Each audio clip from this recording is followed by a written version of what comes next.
క్యారిబో కాపర్స్ 1967 Guwahati air force స్టేషన్లో నాకు posting వచ్చింది. స్టేషన్లోని కొన్ని సాంకేతిక విభాగాల్ని పర్యవేక్షిస్తూ, స్క్వాడ్రన్కి లార్జర్ యూనిట్స్కి సాంకేతిక సహాయాన్ని సమకూరుస్తూ, ఆ స్టేషన్లోని టెక్నికల్ విభాగానికి నేతృత్వం వహించే చీఫ్ టెక్నికల్ ఆఫీసర్ గారి పర్యవేక్షణలో పనిచేయాలి. లార్జర్ యూనిట్స్కి చెందిన ఎయిర్ క్రాఫ్టులకు, వాటి పరికరాలకు సంబంధించిన సర్వీసింగ్ నిర్వహించడం గౌహతి ఎయిర్ ఫోర్స్ స్టేషన్ బాధ్యత. అది సమస్యలు, సవాళ్లు లేకుండా సాఫీగా సాగిపోయే పని. మేధస్సును పెద్దగా ఉపయోగించాల్సిన అవసరం లేదు. కానీ నా ఆలోచనలు వేరు.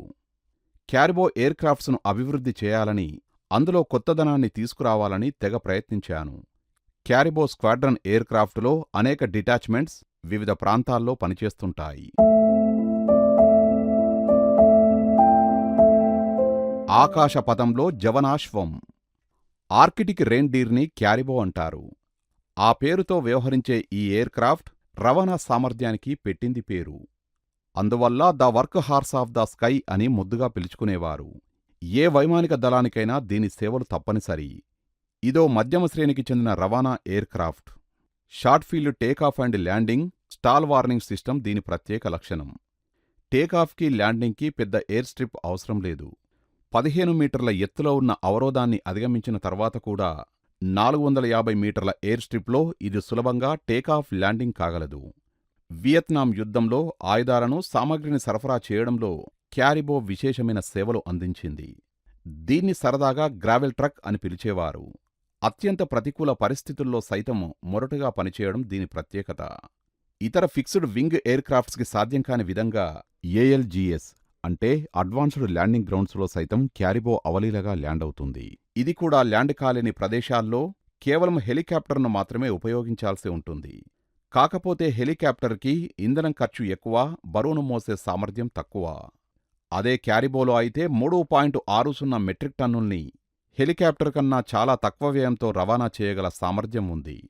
1971 ఇండో-పాక్ యుద్ధంలో రాత్రుళ్ళు మరమ్మత్తు పనులు చేసే శత్రు సైనిక శిబిరాల్లో కలకలం సృష్టించడం కోసం స్క్వాడ్రన్కు చెందిన క్యారిబోలను నైట్ బాంబింగ్ ఆపరేషన్స్లో ఉపయోగించారు.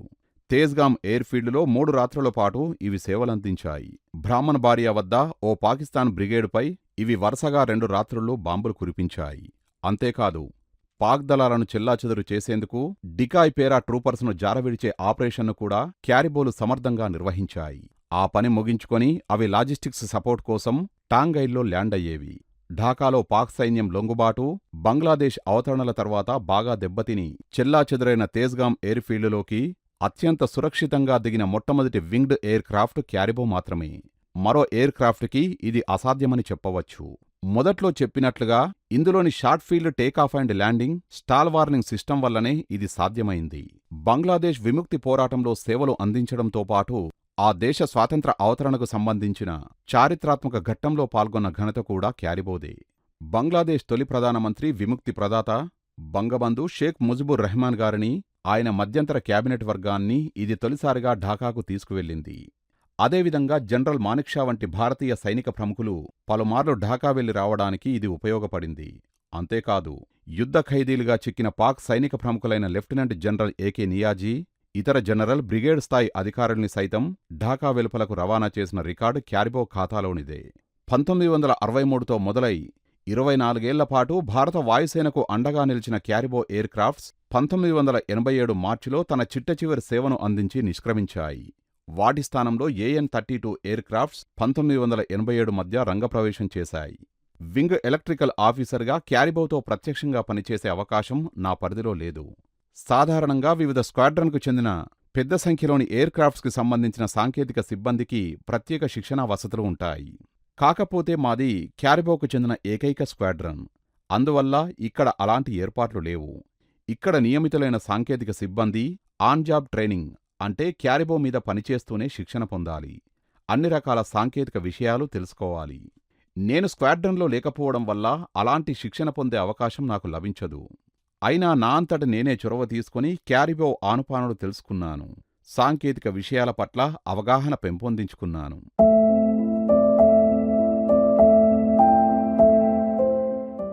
క్యారిబో ఎయిర్ క్రాఫ్ట్ కొత్తదనానికి అవకాశాలు.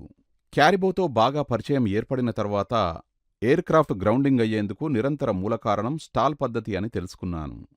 ఎయిర్ టెస్ట్ రిపోర్ట్స్ ఆధారంగా కొంతవరకు ఊహను, మరికొంతవరకు ట్రయల్ ఎర్రర్ పద్ధతిని కలగలిపి అనుభవజ్ఞులైన ట్రేడ్మెన్ చాలా వరకు సర్వీసింగ్, స్నాగ్ రెక్టిఫికేషన్ పనులు నెట్టుకొచ్చేవారు. రికార్డ్స్ పరిశీలించిన తర్వాత అనుభవజ్ఞులైన ట్రేడ్మెన్ నుంచి నేను తెలుసుకున్నది సరైందని నిర్ధారణ అయింది. స్టాల్, స్నాగ్ రెక్టిఫికేషన్స్ తర్వాత ఎయిర్ టెస్టులు విధిగా నిర్వహించాల్సి ఉంది. ఎయిర్ టెస్టులు మోతాదుకి మించి పనిచేయడం వల్ల సిస్టంలో, ముఖ్యంగా హైడ్రాలిక్స్, ఫ్యూయల్ సిస్టమ్స్లో స్నాగ్ మరింతగా హెచ్చేది.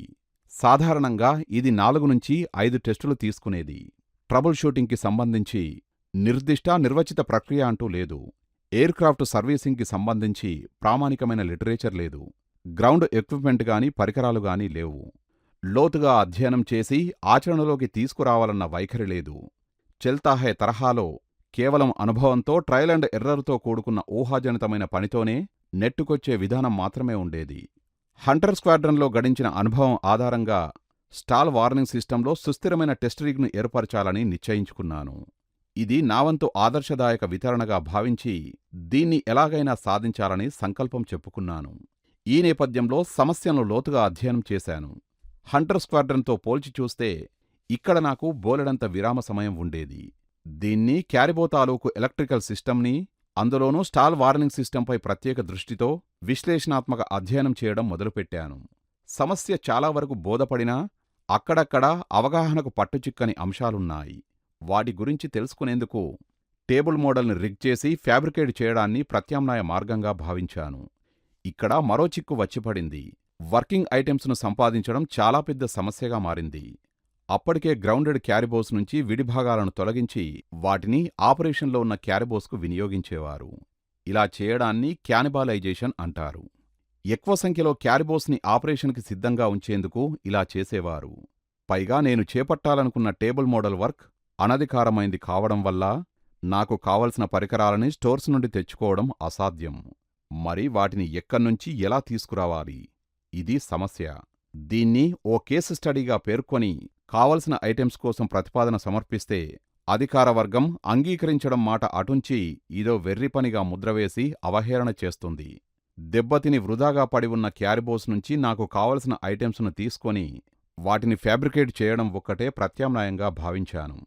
ఇలా చేయడం వల్ల క్యారిబోస్లోని సిస్టమ్స్ తాలూకు పనితీరు పట్ల అవగాహన ఏర్పరచుకునేందుకు కనీసంగానైనా తోడ్పడుతుందని నా ఉద్దేశం. ఎలాగూ ఇది కేవలం టేబుల్ మోడల్ కాబట్టి ఏ ముప్పో ఉండదు. బాగానే ఉందిగాని దెబ్బతిన్న క్యారిబోస్ నుంచి నాకు కావలసిన ఐటెమ్స్ను సేకరించడం ఎలా? అవి డిటాచ్మెంట్స్కి దగ్గర్లో పడున్నాయి. నేను స్క్వాడ్రన్ రోల్స్లో లేనందువల్ల డిటాచ్మెంట్స్ని సమీపించే అవకాశం నాకు లేదు. ఈ సమస్య వల్ల కొన్నాళ్లపాటు నా టేబుల్ మోడల్ పథకం పట్టాలెక్కని స్థితిలో ఉండిపోయినా నా ఆలోచనలు మాత్రం అవకాశాల చుట్టూ తిరుగుతూనే ఉన్నాయి. వాటి ఫలితంగా నాకో దారి కనిపించింది. గతంలో కూలిపోయిన ఓ ఎయిర్క్రాఫ్ట్ నుంచి సేకరించిన విడిభాగాలు నా అందుబాటులోకి వచ్చాయి. దెబ్బతిన్న ఎయిర్క్రాఫ్ట్ తాలూకు విడిభాగాలు నాణ్యతా ప్రమాణాల్ని కోల్పోవడం వల్ల వాటిని ఆపరేషన్లో ఉన్న ఎయిర్క్రాఫ్ట్స్కి ఉపయోగించారు. వాటిని సంబంధిత రిపేర్ ఏజెన్సీకి పంపిస్తారు. నా అదృష్టం కొద్దీ ఎయిర్ బేస్లో చెల్లాచెదురుగా పడి ఉన్న కొన్ని ఐటెమ్స్ నా కంటపడ్డాయి. వాటిలో నా ప్రాజెక్టుకి అవసరమైనన్ని ఐటెమ్స్ సేకరించాను. ఆ సమయంలోనే నాకు అదే బేస్లో ఉన్న క్యారిబో స్క్వాడ్రన్ లోనేలో ఫ్లైట్ లెఫ్టినెంట్గా ప్రమోషన్పై పోస్టింగ్ వచ్చింది. తరచూ క్యారిబో డిటాచ్మెంట్కి వెళ్లాల్సి వచ్చేది. అలా వెళ్ళినప్పుడల్లా పనికి సంబంధించిన పరిజ్ఞానాన్ని ప్రత్యక్షంగా పెంపొందించుకోవడంతో పాటు నా ప్రాజెక్టుకి కావాల్సిన ఐటెమ్స్ని సేకరించేవాణ్ణి. అలా ఫ్లై చేస్తూ చాలా డిటాచ్మెంట్స్ సందర్శించాను. ఈశాన్య ప్రాంతంలోనూ భూటాన్లోని ఉన్న ఏఎల్జీఎస్ని సందర్శించాను. విధి నిర్వహణలో భాగంగా అలాంగులోని అడ్వాన్స్డ్ ల్యాండింగ్ గ్రౌండ్ వంటి కొన్ని చోట్ల కొంతకాలం పాటు ఉన్నాను కూడా. స్టాల్ వార్నింగ్ సిస్టమ్ చాలా ప్రయోజనకరమైనది. ప్రత్యేక పరిస్థితుల్లో అవసరాన్ని అనుసరించి తాత్కాలికంగా ఏర్పరిచిన చిన్న ఎయిర్ఫీల్డ్స్కి స్టాల్ వార్నింగ్ సిస్టమ్ ఎంతో ఉపయోగపడుతుంది. ఏఎల్జీఎస్ అన్నిట్లోనూ ఎయిర్ఫీల్డ్స్ చిన్నవిగా ఉంటాయి. వాటి ఉపరితలాలు సాధారణ రన్వేస్లంత మృదువుగా ఉండవు. పైగా వాతావరణంలో నిశ్చలత ఉండదు. ఇన్ని ప్రతికూలతలు ఉన్నా మన పైలట్ల పనితీరు అద్భుతంగా ఉండేది. స్టాల్ వార్నింగ్ సిస్టమ్ తాలూకు ఆనుపానులు తెలుసుకొని సంబంధిత ప్రాథమిక పరిజ్ఞానాన్ని పెంపొందించుకునేందుకు నేను క్యారిబోస్లో ఫ్లై చేశాను. ఆ సమయంలో విస్మయం గొలిపే మన పైలట్ల వీర విహారాన్ని, ధైర్య సాహసాలను ప్రత్యక్షంగా చూసే మహద్భాగ్యం నాకు కలిగింది. అత్యంత ప్రతికూల పరిస్థితుల్లో దేశం కోసం ఎలా పనిచేయాలో, వారిని చూసి నేర్చుకోవాలని తెలుసుకున్నాను. అదే సమయంలో పని గురించిన అనుభవపూర్వక పరిజ్ఞానాన్ని కూడా సంపాదించాను.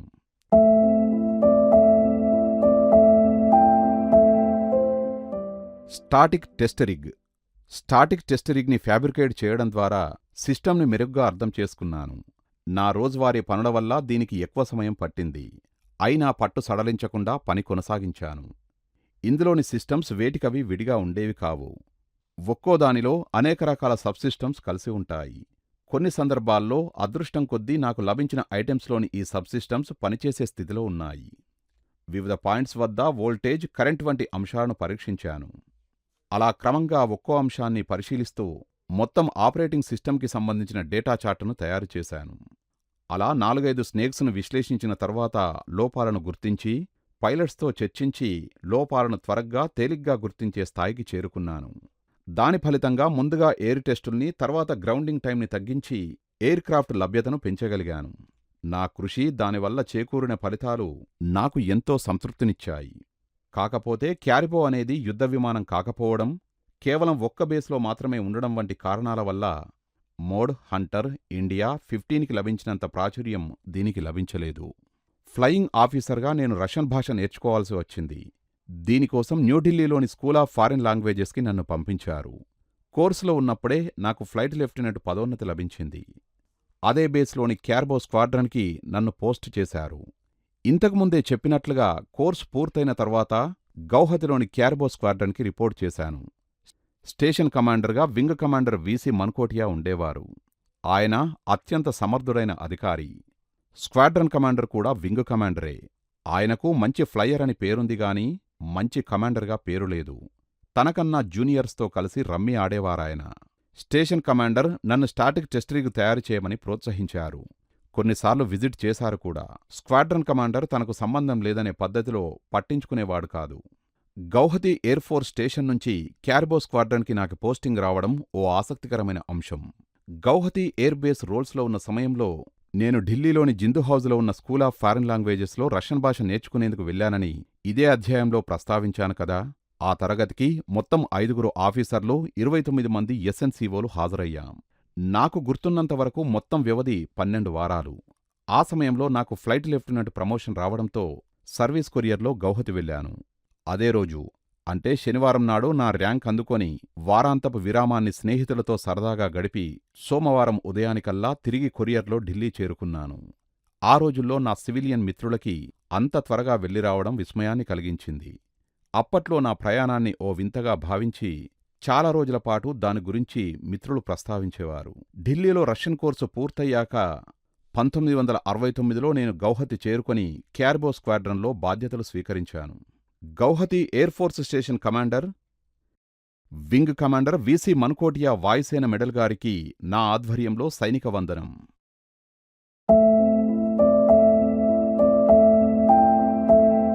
సుదీర్ఘ విదేశయానానికి సన్నాహం, యాంటీ స్కిడ్ చోక్స్. ఢిల్లీలో రష్యన్ కోర్సుకు వెళ్ళినప్పుడు మాకో విషయం తెలిసింది. అప్పటి సోవియట్ రష్యా వెళ్లేందుకు మమ్మల్ని ఎంపిక చేశారట. అక్కడ ఎక్కువ కాలం ఉండాలట. మమ్మల్ని సామాన్లు సర్దుకొని సిద్ధంగా ఉండమని చెప్పారు.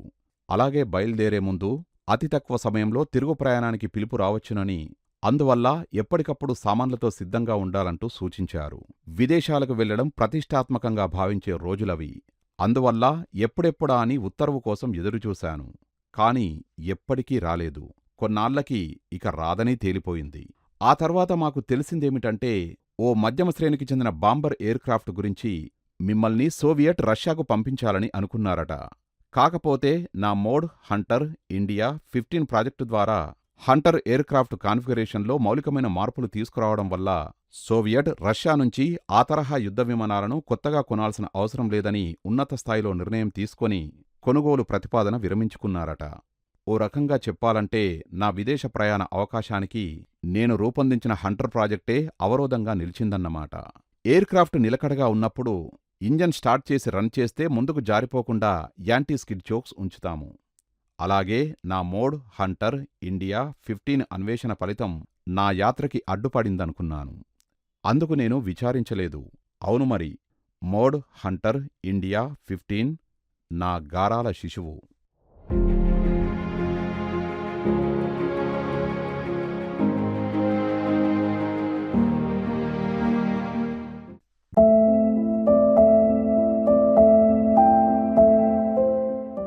జాతీయ దృక్పథం.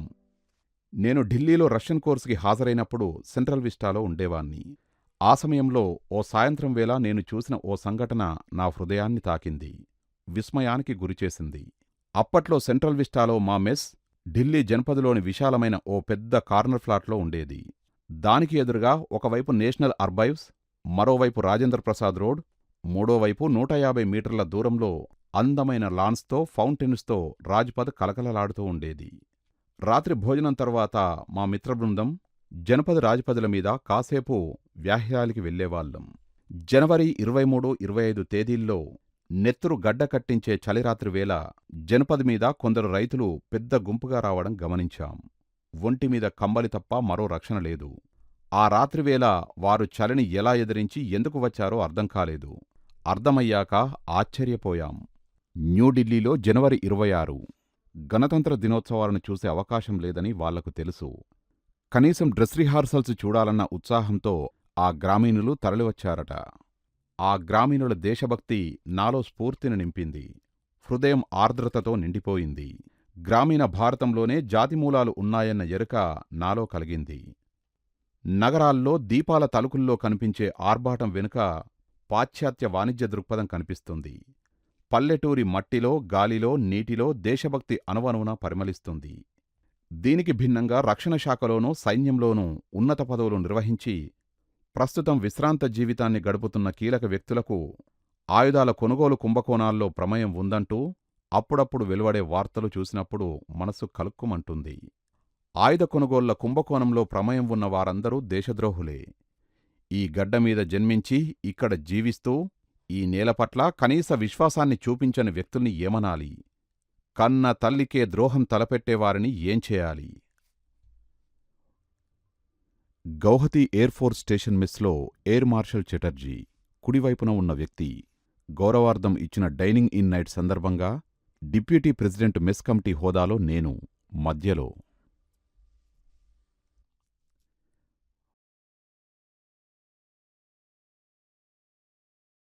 మరమ్మత్తులు 4 దశలు.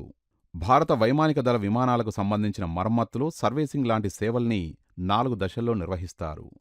మొదటి దశ డిఎస్ఎస్ అంటే డైలీ సర్వీసింగ్ సెక్షన్లో జరుగుతుంది. అంటే రోజువారీ ప్రాతిపదికపై విమానం ఎగరడానికి వెళ్లే ముందు, అలాగే 2 విడతల మధ్య చివరి విడత పూర్తయిన తర్వాత చేసే సర్వీసింగ్ అన్నమాట. ఇవి సాధారణంగా విమానం పనితీరుకు సంబంధించినవి. అంటే గ్యాసులు ఛార్జ్ చేయడం, విస్ఫోటకాలను, భద్రతా పరికరాలను లాకింగ్, అన్లాకింగ్ చేయడం లాంటి ప్రాథమిక పరీక్షలు ఇందులో ఉంటాయి. అందువల్ల డిఎస్ఎస్ విభాగంలో పనిచేసే వారికి సంబంధిత అంశాల పట్ల ప్రాథమిక పరిజ్ఞానం ఉంటే సరిపోతుంది. రెండో దశను ఆర్&ఎస్ అంటే రిపైర్ అండ్ సర్వీసింగ్ అంటారు.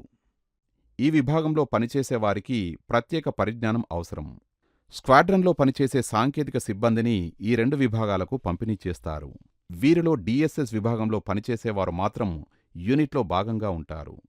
మెరుగైన సాంకేతిక పర్యవేక్షణ కోసం ఆర్&ఎస్ విభాగాన్ని స్టేషన్కి సంబంధించిన సిటిఓ లేదా సిఈఓ అంటే చీఫ్ టెక్నికల్ లేదా ఇంజనీరింగ్ ఆఫీసర్ పర్యవేక్షిస్తారు.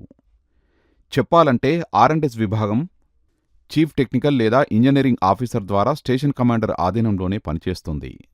తన కింద పనిచేసే 2 టెక్నికల్ ఆఫీసర్స్ తాలూకు ప్రవర్తన, సామర్థ్యాల విషయాల్లో air force Guwahati station commander అసంతృప్తిగా ఉన్నారు. అందువల్ల నాకన్నా సీనియర్లైన ఆ 2ని అంతగా ప్రాముఖ్యం లేని విభాగాల్లో నియమించి క్యారిబో ఎయిర్ క్రాఫ్ట్లో కీలకమైన రిపేర్ అండ్ సర్వీసింగ్ విభాగానికి నన్ను ఇన్ఛార్జిగా నియమించారు. స్క్వాడ్రన్ టెక్నికల్ ఇన్ఛార్జి హోదాలో అప్పటికే నేను డిఎస్ఎస్ విభాగాన్ని నిర్వహిస్తున్నాను. హంటర్ స్క్వాడ్రన్తో పోల్చి చూస్తే ఇక్కడి డిఎస్ఎస్ విభాగంలోని పని ఏమంత క్లిష్టమైంది కాదు. హంటర్లో గుక్క తిప్పుకునేందుకు అవకాశం ఉండేది కాదు. చిటికెలో అన్నీ సిద్ధం కావాలి. క్యారిబోలో ఆ ఇబ్బంది లేదుగాని ఒక పర్మనెంట్ డిటాచ్మెంట్, 2 టెంపరరీ డిటాచ్మెంట్స్కి సంబంధించిన డిఎస్ఎస్ విభాగంలో ఎయిర్మెన్ టెక్నీషియన్స్ నియామకం, సామగ్రి, పరికరాల అందుబాటు మాత్రమే సమస్యగా ఉండేది. ఎయిర్ ఫోర్స్ స్టేషన్ గౌహతిలో ఆర్&ఎస్ విభాగం హ్యాంగర్లో ముఖ్యమైన మరమ్మతులు, సర్వీసింగ్ పనులు నేరుగా పర్యవేక్షిస్తూనే మిగిలిన 3 డిటాచ్మెంట్స్లోని డిఎస్ఎస్ విభాగాల్ని కూడా చూసుకునేవాణ్ణి. హంటర్ స్క్వాడ్రన్ పని ఒత్తిడిని నెట్టుకొచ్చిన నాకు ఇది ఏమంత ఇబ్బందిగా అనిపించలేదు. నిజం చెప్పాలంటే ఎంతో ఆనందించాను. ఎయిర్క్రాఫ్ట్తో నేరుగా పనిచేయడం, ఎయిర్మెన్ టెక్నీషియన్స్తో కలిసి పనిచేయడం నా పరిజ్ఞానాన్ని పెంచాయి. అన్నింటికన్నా ముఖ్యంగా నా బృందంలోని సభ్యులతో అనుబంధాన్ని పెంపొందించాయి. బహుశా ఈ కలుపుగోలు మనస్తత్వం నాలో పుట్టుకతో సంక్రమించిందేమో. అందువల్ల ఒక బృందాన్ని నడిపించేందుకు కావాల్సిన నిర్వహణా నైపుణ్యాలను నేను ప్రత్యేకంగా అలవర్చుకోవాల్సిన అవసరం లేకపోయింది. ముందుగా చెప్పినట్లు నా సిబ్బందితో కలిసి పనిచేయడాన్ని నేను ఎప్పుడూ ఆస్వాదించేవాణ్ణి. వారితో సన్నిహితంగా ఉండడం వల్ల వారి వ్యక్తిగత సమస్యలతో పాటు వారి పరిజ్ఞాన సామర్థ్యాలు కూడా నాకు స్పష్టంగా బోధపడేవి. చాలాసార్లు మేము, అంటే నేను, ధైర్యశాలురైన మా ఎయిర్మెన్ విమానాలు కూలిన ప్రదేశాలకు వెళ్ళి అక్కడ చెల్లాచెదరైన శకలాల నుంచి పనికివచ్చే విడిభాగాలను, పరికరాల్ని సేకరించి పునరుపయోగ పరీక్షల కోసం వాటిని రిపేర్ ఏజెన్సీలకు బ్యాక్లోడ్ చేసేవాళ్లం.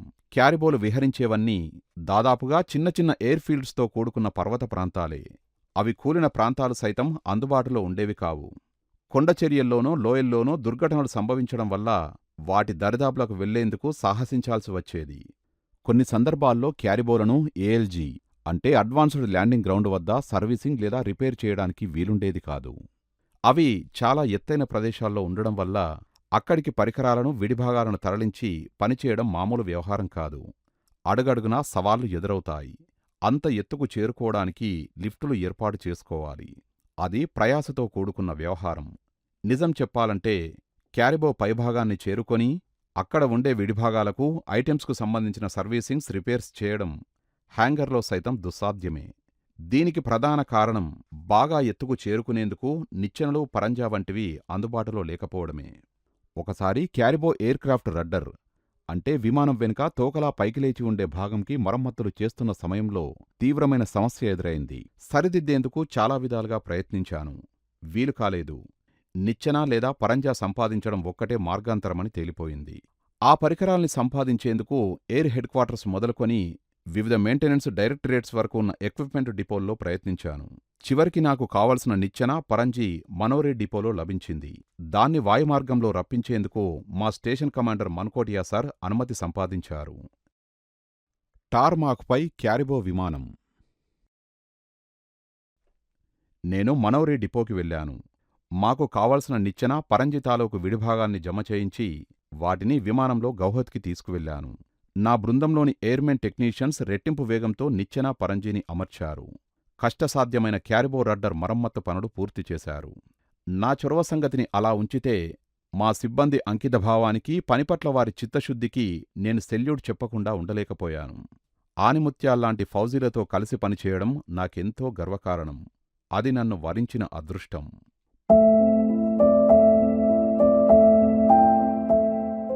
ప్రాథమిక, ద్వితీయ శ్రేణి విధులు. వృత్తిపరంగా చేయాల్సిన పనులే ఆఫీసర్ ప్రాథమిక విధులు. వాటిని మినహాయిస్తే మిగిలినవన్నీ రెండో స్థానంలోకి వస్తాయి. అవి సైతం వృత్తికి సంబంధించినవి, పైగా ముఖ్యమైనవి కూడా. యూనిట్ని నైపుణ్యంతో సమర్థంగా, సజావుగా నడవడానికి వాటి అవసరం ఎంతో ఉంది. వాటికి ప్రాథమిక విధులతో నేరుగా సంపర్కం లేకపోయినా అన్ని యూనిట్లలోనూ ఆఫీసర్స్కి ఆఫీసర్స్ మెస్, బార్, వినోదం, వసతి వంటి ద్వితీయ శ్రేణి విధుల్ని కేటాయిస్తారు. ఓ స్టేషన్కి చెందిన ద్వితీయ శ్రేణి విధులు అనేక రకాలుగా ఉంటాయి. వీటిలో air warriors mess, billets, wet canteen, dry canteen, cinema థియేటర్లు, సాంస్కృతిక కార్యక్రమాలు, క్రీడలు ప్రముఖంగా ఉంటాయి. అధికారిక కార్యక్రమాల జాబితాలో audits, boards, enquiries, investigations, PAD అంటే passive air defence, ground defence, duty officer లాంటివి ఉంటాయి. సాధారణంగా టెక్నికల్ ఆఫీసర్స్కి ముఖ్యమైన ద్వితీయ శ్రేణి విధుల్ని కేటాయిస్తారు. మొదట్లో నాకు సినిమా థియేటర్ బాధ్యతలు అప్పగించారు. నేను పనిచేసిన తొలి రోజుల్లో వెదురుతో తాత్కాలికంగా నిర్మితమైన పెద్ద షెడ్డులో 16mm ప్రొజెక్టర్ తెర మాత్రమే ఉండేవి. క్రమంగా మెరుగైన వసతులు ఏర్పడ్డాయి. 35mm ప్రొజెక్టర్, పెద్ద తెర వచ్చాయి. ద్వితీయ శ్రేణి విధుల జాబితాలో మరో ముఖ్యమైనది ఎయిర్ వారియర్స్ మెస్ నిర్వహణ. నా హయాంలో 2 కూలింగ్ మిషన్స్ ఏర్పాటు చేశాను. అవి పెద్దవే కాని పాతవి, మూలబడి ఉన్నాయి. వాటిని నా సిబ్బంది సహాయంతో ఓ దారికి తెచ్చాను.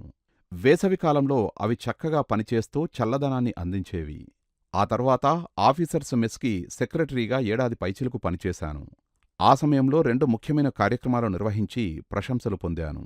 అది చూసిన మా స్టేషన్ కమాండర్ నాకన్నా సీనియర్ అయిన ఓ ఫ్లైట్ లెఫ్టినెంట్ని నాకు సెక్రటరీగా నియమించారు.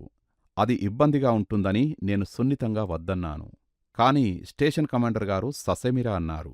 తర్వాత నా సెక్రటరీ వృత్తిపట్ల నా అంకితభావాన్ని గుర్తించారు. సీనియర్లతోనూ, యువ పైలట్స్తోనూ నా వ్యవహార శైలిని గమనించారు. నేను తాను సీనియర్నన్న భేషజాన్ని పక్కనబెట్టి నా ఇబ్బందిని అర్థం చేసుకుని క్రమంగా నా పద్ధతికి అలవాటు పడ్డాడు. యువ పైలట్లు వినోదాలను కోరుకుంటారు. వ్యక్తిగత జీవితాల్లో తమాషాలు అల్లర్లు చేస్తారు. నేను వాళ్లకంటే వయస్సులో కొంచెం పెద్దవాణ్ణే అయినా అవివాహితుణ్ణి. ప్రాథమికంగా క్రీడాకారుణ్ణి కావడం వల్ల వారితో సరదాగా కలిసిపోయేవాణ్ణి. అలా పరస్పర సదవగాహనతో ఆటపాటల్లో పాల్గొనేవాళ్లం. అలా మెస్లో 2 ప్రధానమైన కార్యక్రమాల్ని నిర్వహించగలిగాను. మాలో ఉత్సాహవంతులైన 6 ఆఫీసర్లం కలిసి ఓ బృందంగా ఏర్పడి ఆదివారాల్లో సెలవు దినాల్లో బ్రిడ్జ్ ఆడేవాళ్లం. ఈ ఆటలో గొప్పతనం ఏమిటంటే పార్ట్నర్ ఎత్తుగడలను క్షుణ్ణంగా అవగాహన చేసుకోవడం. నాతో పార్ట్నర్గా ఫ్లైట్ లెఫ్టినెంట్ దుష్యంత్ కోహ్లీ ఆడేవాడు. ఆయన్ని మేం సరదాగా కుక్స్ అని పిలిచేవాళ్లం. తర్వాత రోజుల్లో ఆయన భారత రాష్ట్రపతికి ఏడీసీగా పనిచేయడం విశేషం. అలాగే మా బృందంలో మరో ఉత్సాహవంతుడైన ఫ్లయింగ్ ఆఫీసర్ రాజేందర్ ప్రసాద్, నా స్క్వాడ్రన్ ఎడ్జుటెంట్. రాకేష్ పైలట్ పేరుతో శ్రీమతి ఇందిరాగాంధీ కేబినెట్లో మంత్రిస్థాయికి చేరుకోవడం మరో విశేషం.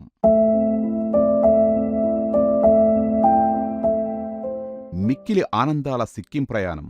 కొత్త ప్రదేశాలు చూడడం, కొత్త వ్యక్తుల్ని కలుసుకోవడం, కొత్త విషయాలు తెలుసుకోవడం ఇవి నాకు చాలా ఇష్టం. వీటికి దోహదం చేసే ప్రయాణాలంటే మరీ ఇష్టం. 1969లో అలాంటి మరో సందర్భం ఎదురైంది. అదే నా సిక్కిం యాత్ర.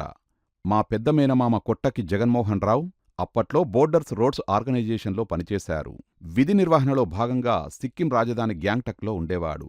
సిక్కింలో సరిహద్దు మార్గాల నిర్మాణానికి సంబంధించిన ప్రాజెక్టు పనుల నాణ్యతా ప్రమాణాల్ని పర్యవేక్షించే కీలకమైన బాధ్యతలు నిర్వహించేవాడు. ఆ సందర్భంగా ఓసారి గ్యాంగ్టక్ చూడ్డానికి రమ్మంటూ నన్ను ఆహ్వానించాడు. నేను సంతోషించాను. సరైన సమయం కోసం ఎదురుచూశాను. వీలు కుదరగానే ల్యాండ్లైన్లో మాట్లాడాను. మర్నాటి ఉదయం గౌహతి నుంచి బాగ్డోగ్రా వరకు విమానంలో వెళ్లి అక్కడ్నుంచి అరగంటపాటు హెలికాప్టర్లో ప్రయాణించి గ్యాంగ్టక్లో వాలాను. అక్కడ నేను ఆశ్చర్యపోయేలా ఊహించని స్థాయిలో మా మేనమామ జగన్మోహన్ రావు నుంచి స్వాగతం ఎదురైంది. ఆయనతో పాటు 6 సహోద్యోగులు, మిత్రులు నాకోసం ఎదురుచూశారు. నామీద కొండంత అభిమానంతో ఓ బృందంలా తరలివచ్చి నాతో కరచాలనాలు చేశారు. కొందరైతే చేతులూపుతూ స్వాగతించారు. నేను మా మేనమామ గదికి వెళ్ళాను. మధ్యాహ్న భోజన సమయంలో నన్ను వారి సీఈఓకి పరిచయం చేశాడు. ఆయన కార్ప్ ఆఫ్ ఇంజనీర్స్కి చెందిన లెఫ్టినెంట్ కల్నల్. ఆయనతో పాటు 2 యువ కెప్టెన్లను, సిబ్బందిని కూడా పరిచయం చేశాడు. కెప్టెన్లలో ఒక ఆయన సిగ్నల్స్ ఆఫీసర్ కౌల్దర్, మరొకాయన మేజర్ దిగే. 2 ఇంజనీర్లే. గ్యాంగ్టక్లో నేను బస చేసినంతకాలం కౌల్దర్ నాతోనే ఉన్నాడు. మధ్యాహ్నం మా మేనమామతో కలిసి సిక్కింలోని రాజప్రాసాదం, బౌద్ధారామం, ఇంగ్లీష్ బోర్డింగ్ స్కూల్ వంటి సందర్శనీయ ప్రాంతాలన్నీ చూశాను. ఎందరో ప్రముఖుల పరిచయం కలిగింది. సిక్కిం రాజు జిగ్మే సింగే వాంగ్చుక్ గారిని మాత్రం చూసే అవకాశం లభించలేదు. రాత్రి మెస్లో డిన్నర్, డ్యాన్స్ పార్టీలో పాల్గొన్నాను. అప్పట్లో ఢిల్లీలో చదువుతున్న సీఓ గారి అమ్మాయి సెలవుల మీద గ్యాంగ్టక్ వచ్చింది. ఆమెతో కలిసి వెస్ట్రన్ డ్యాన్స్లో అడుగులు కలిపాను. సిక్కింలో ప్రత్యేకంగా లభించే అన్ని రకాల మద్యాల్ని రుచిచూశాను. సిక్కింలో యాలకులు పుష్కలంగా పండుతాయి. రమ్, విస్కీ, బ్రాందీ లాంటి సిక్కిం లిక్కర్ బ్రాండ్స్ యాలకుల సువాసనతో గుబాలిస్తాయి. రాత్రి ఎప్పుడు నా గదికి చేరుకున్నానో నాకు తెలియదుగాని అలవాటు ప్రకారం మర్నాటి ఉదయం 5 గంటలకల్లా లేచాను. హిమాలయాల పర్వత శ్రేణుల్లోంచి స్వర్ణకాంతుల సూర్యోదయాన్ని చూస్తూనే మైమరిచిపోయాను. నేను విడిది చేసిన గదికి ఎదురుగానే నందాదేవి శిఖరం ఉంది. మనం మామూలు మాటల్లో ఉపయోగించే బంగారు కొండ ఆ సుందర సూర్యోదయం శుభవేళ నాకు నేత్రపర్వంగా దర్శనమిచ్చింది.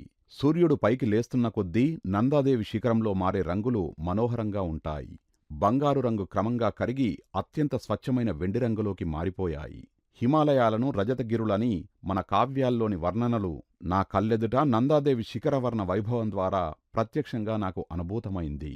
ప్రకృతిమాత మనకోసం అనుక్షణం ఎన్ని రకాల అందాల్ని అత్యంత నైపుణ్యంతో చిత్రించి అందిస్తుందో తెలుసుకోవాలంటే సిక్కింలోని ప్రాంతాల్ని మక్కువతో దర్శించాలి.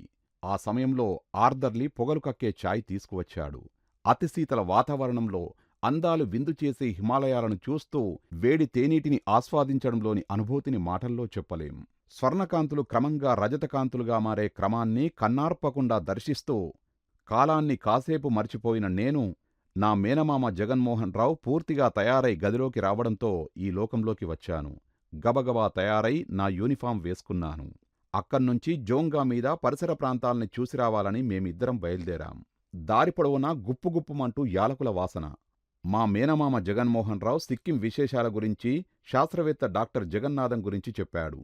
సిక్కిం రాజు సూచనతో సిక్కిం ప్రభుత్వం తమ రాష్ట్రంలో యాలకులకు సంబంధించిన సుస్థిర ఉత్పాదక పద్ధతుల్ని అభివృద్ధి చేసేందుకు డాక్టర్ జగన్నాథం గారిని ఏరికోరి తమ ప్రాంతానికి రప్పించుకుందని అన్నాడు. ఆయన కృషితో సిక్కిం యాలకుల గుమగుమలతో నిండిపోయింది. ఓ తెలుగు శాస్త్రవేత్త పేరు సిక్కిం ప్రజలు గొప్పగా చెప్పుకుంటున్నారని విని సాటి తెలుగు వ్యక్తిగా గర్వించాను. దారిలో చాలా ప్లాటూన్ కమాండర్స్ పలకరించారు. భారత వైమానిక దళ అధికారి హోదాలో నన్ను గౌరవించారు. నాదులా కనుమగుండా ప్రయాణించాం. ఒక సందర్శక స్థలం నుంచి కంచెకు ఆవల నియంత్రణ రేఖ వద్ద సరిహద్దుల్ని కాపలా కాస్తున్న చైనా దళాలు కనిపించాయి. సిక్కిం వైపు కొత్త మొహాలు కనిపించినా, అనుమానితుల్లాగా అనిపించినా చైనా దళాలు ఫోటోలు తీసి పైస్థాయి సైనికాధికారులకు సమాచారాన్ని చేరవేస్తాయని విన్నాను. నియంత్రణ రేఖ వద్ద బోర్డర్స్ రోడ్స్ ఆర్గనైజేషన్ పనుల్ని పర్యవేక్షించేందుకు మా మేనమామ జగన్మోహన్ రావు దిగిపోయాడు. అక్కడ్నుంచి కెప్టెన్ కౌల్దర్ నన్ను అనుసరించాడు. మా ప్రయాణం సిక్కింకి కంఠహారం లాంటి గార్లెండ్ రోడ్డు మీద సాగింది. తోవలో సిగ్నల్స్ ఆఫీసర్ మేజర్ గుజ్రాల్ నన్ను మధ్యాహ్న భోజనానికి ఆహ్వానించాడు. ఆయన అక్కడి కంట్రోలింగ్ బ్రిగేడ్ మేజర్గా ఉన్నాడు. డిఫెన్స్ సర్వీసెస్ స్టాఫ్ కాలేజీలో శిక్షణ ముగించుకున్న వెంటనే మేజర్ గుజ్రాల్కి ఇక్కడ పోస్టింగ్ వచ్చింది. తోవలో ఓ అవుట్పోస్ట్ వద్ద మేజర్ గుజ్రాల్ నుంచి మాకు సమాచారం అందింది. అత్యవసరంగా ఫీల్డ్కి రావడం వల్ల ఆఫీసర్స్ మెస్లో మధ్యాహ్న భోజనానికి తాను రాలేకపోతున్నానని మన్నించమన్నాడు. మెస్లో భోజనం చేసి వెళ్ళమని మరీ కోరాడు. ఢిల్లీ జిందు హౌజ్లోని ఇన్స్టిట్యూట్ ఆఫ్ ఫారెన్ లాంగ్వేజెస్లో నేను రష్యన్ కోర్సు చేస్తున్నప్పుడు సివి మెస్లో మేజర్ గుజ్రాల్ని తొలిసారిగా కలిశాను. ఇద్దరి అభిరుచులు ఒకటే కావడంతో కొద్దిపాటి పరిచయంలోనే మంచి మిత్రులమైపోయాం. అప్పుడు సివి మెస్కి దగ్గరలో ఆయన కుటుంబంతో పాటు ఉండేవారు. మా ఇద్దరినీ కలిపిన వ్యక్తి కోర్ ఆఫ్ సిగ్నల్స్ బ్రాంచ్కి చెందిన కెప్టెన్ డిఏ రెడ్డి. ఆయన కాకినాడ ఇంజనీరింగ్ కాలేజీలో నా క్లాస్మేట్. మేజర్ గుజ్రాల్కి సబాల్టెన్. రష్యన్ కోర్స్ తర్వాత నాకు గౌహతిలో పోస్టింగ్ వచ్చింది. మేజర్ గుజ్రాల్ వెల్లింగ్టన్లోని డిఫెన్స్ సర్వీసెస్ స్టాఫ్ కాలేజీలో శిక్షణ కోసం వెళ్లాడని తెలిసింది. సిక్కింలో మరోసారి కలుసుకోవాలని అనుకున్నాం. వీలు కాలేదు. తోవలో పశ్చిమ బెంగాల్లో పెద్ద పట్టణమైన కలింపాంగ్ ఎదురైంది.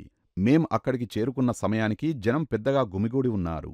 బెంగాలీ సినిమా కుహేలి అవుట్డోర్ షూటింగ్ జరుగుతోంది. ప్రపంచ చలనచిత్ర రంగంలో భారతదేశ కీర్తిబావుటా ఎగరేసిన సత్యజిత్ రాయ్ కుహేలి షూటింగ్లో బిజీగా కనిపించారు. ఆనాటి చిత్రీకరణలో సౌమిత్రి చటర్జీ, సంధ్యారాయ్ పాల్గొన్నారు. అనుకోకుండా ఆ ప్రముఖులని దగ్గర్నుంచి చూశాను. కాసేపు షూటింగ్ చూసిన తర్వాత అక్కడ్నుంచి బయల్దేరి గార్లెండ్ రోడ్డులోని చిట్టచివరి ప్రాంతమైన సింగ్టోమ్ చేరుకున్నాం. అక్కడ్నుంచి గ్యాంగ్టక్ దిశగా సాగిపోయాం. తర్వాతి రోజు మా కార్యక్రమం మరింత ఆసక్తికరంగా మారింది. రాత్రి అంతా ప్రయాణించి ఓ ప్లాటూన్ ఆఫీసర్స్ మెస్లో బస చేశాం. మా మేనమామ జగన్మోహన్ రావు మెస్లో నాకోసం ఏర్పాటు చేసిన గది కిటికీలోంచి అద్భుత దృశ్యం నన్ను రెప్పవేయనీయలేదు. ఎదురుగా 7 హిమాలయ పర్వత శ్రేణులు, వాటి మధ్య పెద్ద లోయ, వెన్నెల రాత్రిలో ఉక్కిరిబిక్కిరి చేసే ప్రకృతి సౌందర్యం. మర్నాటి ఉదయం గ్యాంగ్టక్ చేరుకున్నాను. నన్ను ఆదరించి ఆతిథ్యమిచ్చిన ప్రతి ఒక్కరికీ పేరుపేరునా కృతజ్ఞతలు చెప్పి మధ్యాహ్నం 2 గంటలకి హెలికాప్టర్లో బయల్దేరాను. నాకు స్వాగతం చెప్పడానికి వచ్చిన ఆత్మీయులంతా తరలివచ్చారు. వీడ్కోలు చెప్పారు. వారిలో ఫోర్స్ కమాండర్ కల్నల్ హరిశ్చంద్ర నా పట్ల చూపిన ఆసక్తి మాటల్లో చెప్పలేను. ఓ మహారాజు స్థాయి వ్యక్తులకు లభించే ఆతిథ్యం, హెలికాప్టర్లో ప్రయాణం అక్కడ దొరకడం నా అదృష్టం. అక్కడ్నుంచి బాగ్డోగ్రా చేరుకున్నాను. బాగ్డోగ్రాలో విమానం ఎక్కి గౌహతిలో దిగాను. రోడ్డు మార్గంలో కనీసం 48 గంటల పాటు సాగే ప్రయాణం వాయుమార్గంలో శరవేగంతో పూర్తయింది. సిక్కిం యాత్రానుభూతి నేటికీ నా జ్ఞాపకాల్లో పదిలంగా ఉండిపోయింది.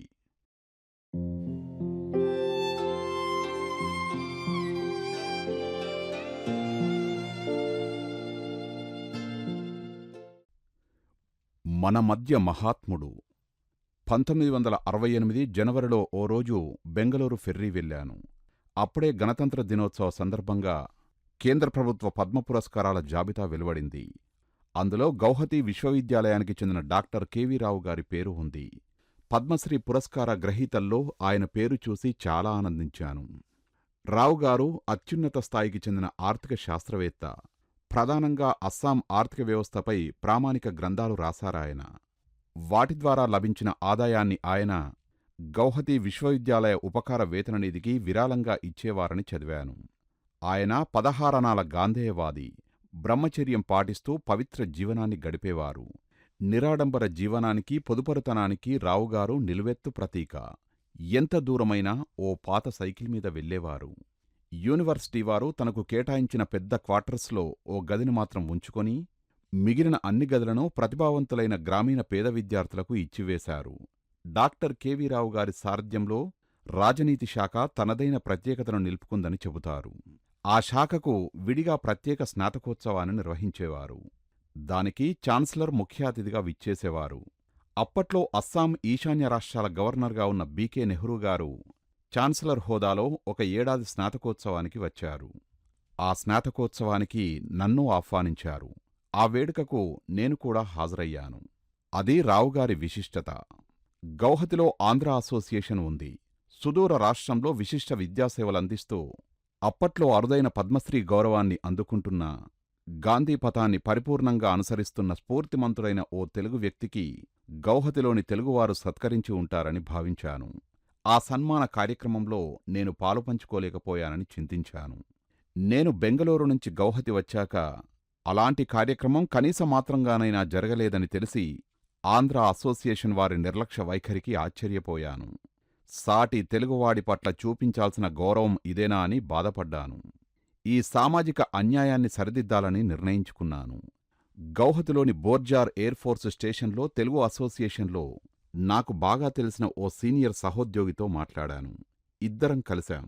అక్కడ బేస్లో పనిచేస్తున్న తెలుగు యువకుల్ని కూడదీశాం. 600 సరే తెలుగువాడైన రావుగారికి సన్మానం చేసి తీరాలని నిర్ణయించుకున్నాం. మా నిర్ణయం సరే. ఇలాంటి వాటికి ఆమడ దూరం ఉండే రావుగారిని ఒప్పించడం ఎలా? ముందు నాకన్నా వయస్సులోనూ అనుభవంలోనూ సీనియరైన మా సహోద్యోగి ప్రయత్నించాడు. డాక్టర్ రావుగారిని కలుసుకున్నాడు.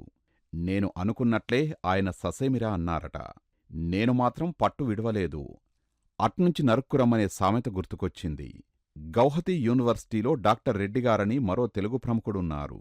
ఆయన రావుగారి జూనియర్. పైగా ఇద్దరూ మంచి స్నేహితులు. నేను డాక్టర్ రెడ్డిగారిని కలుసుకున్నాను. నా మనసులో మాట చెప్పాను. రావుగారి ఇంటికి తీసుకెళ్లమని కోరాను. రెడ్డిగారు తీసుకెళ్లారు. నేను మరీ మరీ నచ్చజెప్పి పట్టుబట్టడంతో రావుగారు సన్మానానికి సరేనన్నారు. హమ్మయ్య అనుకున్నాను. తదుపరి కార్యక్రమం సన్మానపత్రం రాయడం. రావుగారి గురించిన వివరాలు కావాలని మళ్ళీ రెడ్డిగారినే అడిగాను. ఆయన ఆలోచించారు. కొన్నాళ్ల క్రితం ఓ కార్యక్రమం కోసం డాక్టర్ రావుగారి స్టూడెంట్ ఆయన గురించి ఓ సైటేషన్ తయారు చేశాడట. ప్రస్తుతం అది అందుబాటులో లేదట. కాకపోతే ఆ స్టూడెంట్ అస్సాంలోనే ఉన్నాడని చెబుతూ డాక్టర్ రెడ్డిగారు అతడి చిరునామా సంపాదించి నాకు చెప్పారు. అది చాలనుకున్నాను. అస్సామంతా గాలించి ఓ మారుమూల ప్రాంతంలో రావుగారి స్టూడెంటిని కలుసుకొని సైటేషన్ సంపాదించాను. నేను నా సీనియర్ సహోద్యోగి ముందు రోజు రాత్రి కూర్చున్నాం. తెల్లారేసరికి సన్మానపత్రం ఆంధ్ర పద్ధతిలో తెలుగులో రూపుదిద్దుకుంది. బాగుంది. మిగిలిన ఏర్పాట్ల మాటలేమిటి? సంప్రదాయ పద్ధతిలో సన్మానం చేయాలంటే పూర్ణకుంభం ఉండాలి. కనీసం టేప్ రికార్డర్లోనైనా మంగళవాద్యాలు వినిపించాలి. శాలువాతో గౌరవించాలి. అస్సాంలో కూర్చొని ఆంధ్ర పద్ధతిలో సన్మానం చేయడం సాధ్యమేనా అనుకున్నాం. సాధ్యమే అని నిరూపించారు బోర్జార్ ఎయిర్ ఫోర్స్ స్టేషన్లో తెలుగు అసోసియేషన్ యువకులు. ఎక్కడెక్కడికో వెళ్లారు. కావలసినవన్నీ సేకరించారు. వారందరినీ ప్రోత్సహిస్తూ సరైన దిశలో నడిపించడం నా పని. అన్నీ ఆగమేఘాలమీద కుదిరాయి. అనుకోకుండా మరో సమస్య వచ్చిపడింది. డాక్టర్ రావుగారు మా ఎయిర్ బేస్కి సైకిల్ మీద వస్తానని భీష్మించుకున్నారు. అదేం తక్కువ దూరం కాదు. రానుపోను 20 కిలోమీటర్ల పైనే. పద్మశ్రీ గ్రహీత, కనీసం 60 ఏళ్ల పైబడిన పెద్దలు ఓ పాత సైకిల్ మీద అంత దూరం ప్రయాణించడమా? డాక్టర్ రావుగారు నిజంగా గొప్ప గాంధేయవాది. సన్మానం కోసం కారులో రావడం పెట్రోలు వృధా చేయడమేనని ఆయన భావించారు. అనవసర వ్యయాలను వ్యతిరేకించే విషయంలో రావుగారి అభిప్రాయాలతో ఇప్పటికీ నేను ఏకీభవిస్తాను. కాకపోతే సమయం, సందర్భం, దూరం, పెద్దరికం లాంటివి చూడాలి కదా. పైగా కార్యక్రమం పూర్తయ్యేసరికి ఎంత రాత్రవుతుందో. అందువల్ల డాక్టర్ రావుగారిని సైకిల్ మీద రమ్మనడానికి నా మనసు ససేమిరా అంగీకరించలేదు. కారులో తీసుకురావడమే సముచితమని భావించాను. ఆయన కోసం ప్రత్యేకంగా ట్యాక్సీని బుక్ చేయడం లేదని, నా పాత సహోద్యోగి ఖాళీ ట్యాక్సీతో డ్రైవర్ గృహోన్ముఖంగా వెళ్తున్నాడని రావుగారికి వివరించాను. అదృష్టవశాత్తు ఆ ట్యాక్సీ డ్రైవర్ మా ఎయిర్మెన్కి మిత్రుడు. బేస్కి దగ్గరలోనే ఉంటున్నాడు. ట్యాక్సీని గ్యారేజీకి ఖాళీగా తీసుకువెళ్లడానికి బదులు ₹4 గిట్టుబాటు అవుతాయని ఒప్పుకున్నాడు. ఇవన్నీ పూసగుచ్చినట్లు చెప్పగానే రావుగారు మొత్తానికి సరేనని మెత్తబడ్డారు. చిక్కుముడి వీడింది.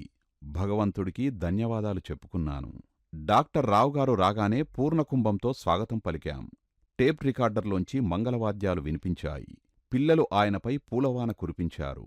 శాలువాతో సత్కరించి, పుష్పహారంతో గౌరవించి, సభాముఖంగా సన్మానపత్రాన్ని చదివి రావుగారికి నా సీనియర్ సమర్పించాడు. మా ఎయిర్మెన్ చూపించిన ప్రేమకు, ఆదరాభిమానాలకు రావుగారు నిలువునా కదిలిపోయారు. కార్యక్రమం పూర్తయిన తర్వాత కూడా మా వాళ్లతో సరదాగా ముచ్చటిస్తూ చాలాసేపు గడిపారు. ఆ దృశ్యాన్ని మేం ఊహించలేదు. సన్మానానికి ససేమిరా అన్న పెద్దాయన మా అభ్యర్థనను మన్నించడం ఒకెత్తు, అంతసేపు మా మధ్య సరదాగా గడపడం మరో ఎత్తు. ఆయనతో అలా గడపడం అయాచిత వరమే కాని టాక్సీవాలా తొందరపెట్టాడు. బాగా రాత్రవుతోందని తెల్లవారుజామున బుకింగ్కి వెళ్లాలని అన్నాడు. రావుగారు బయల్దేరారు.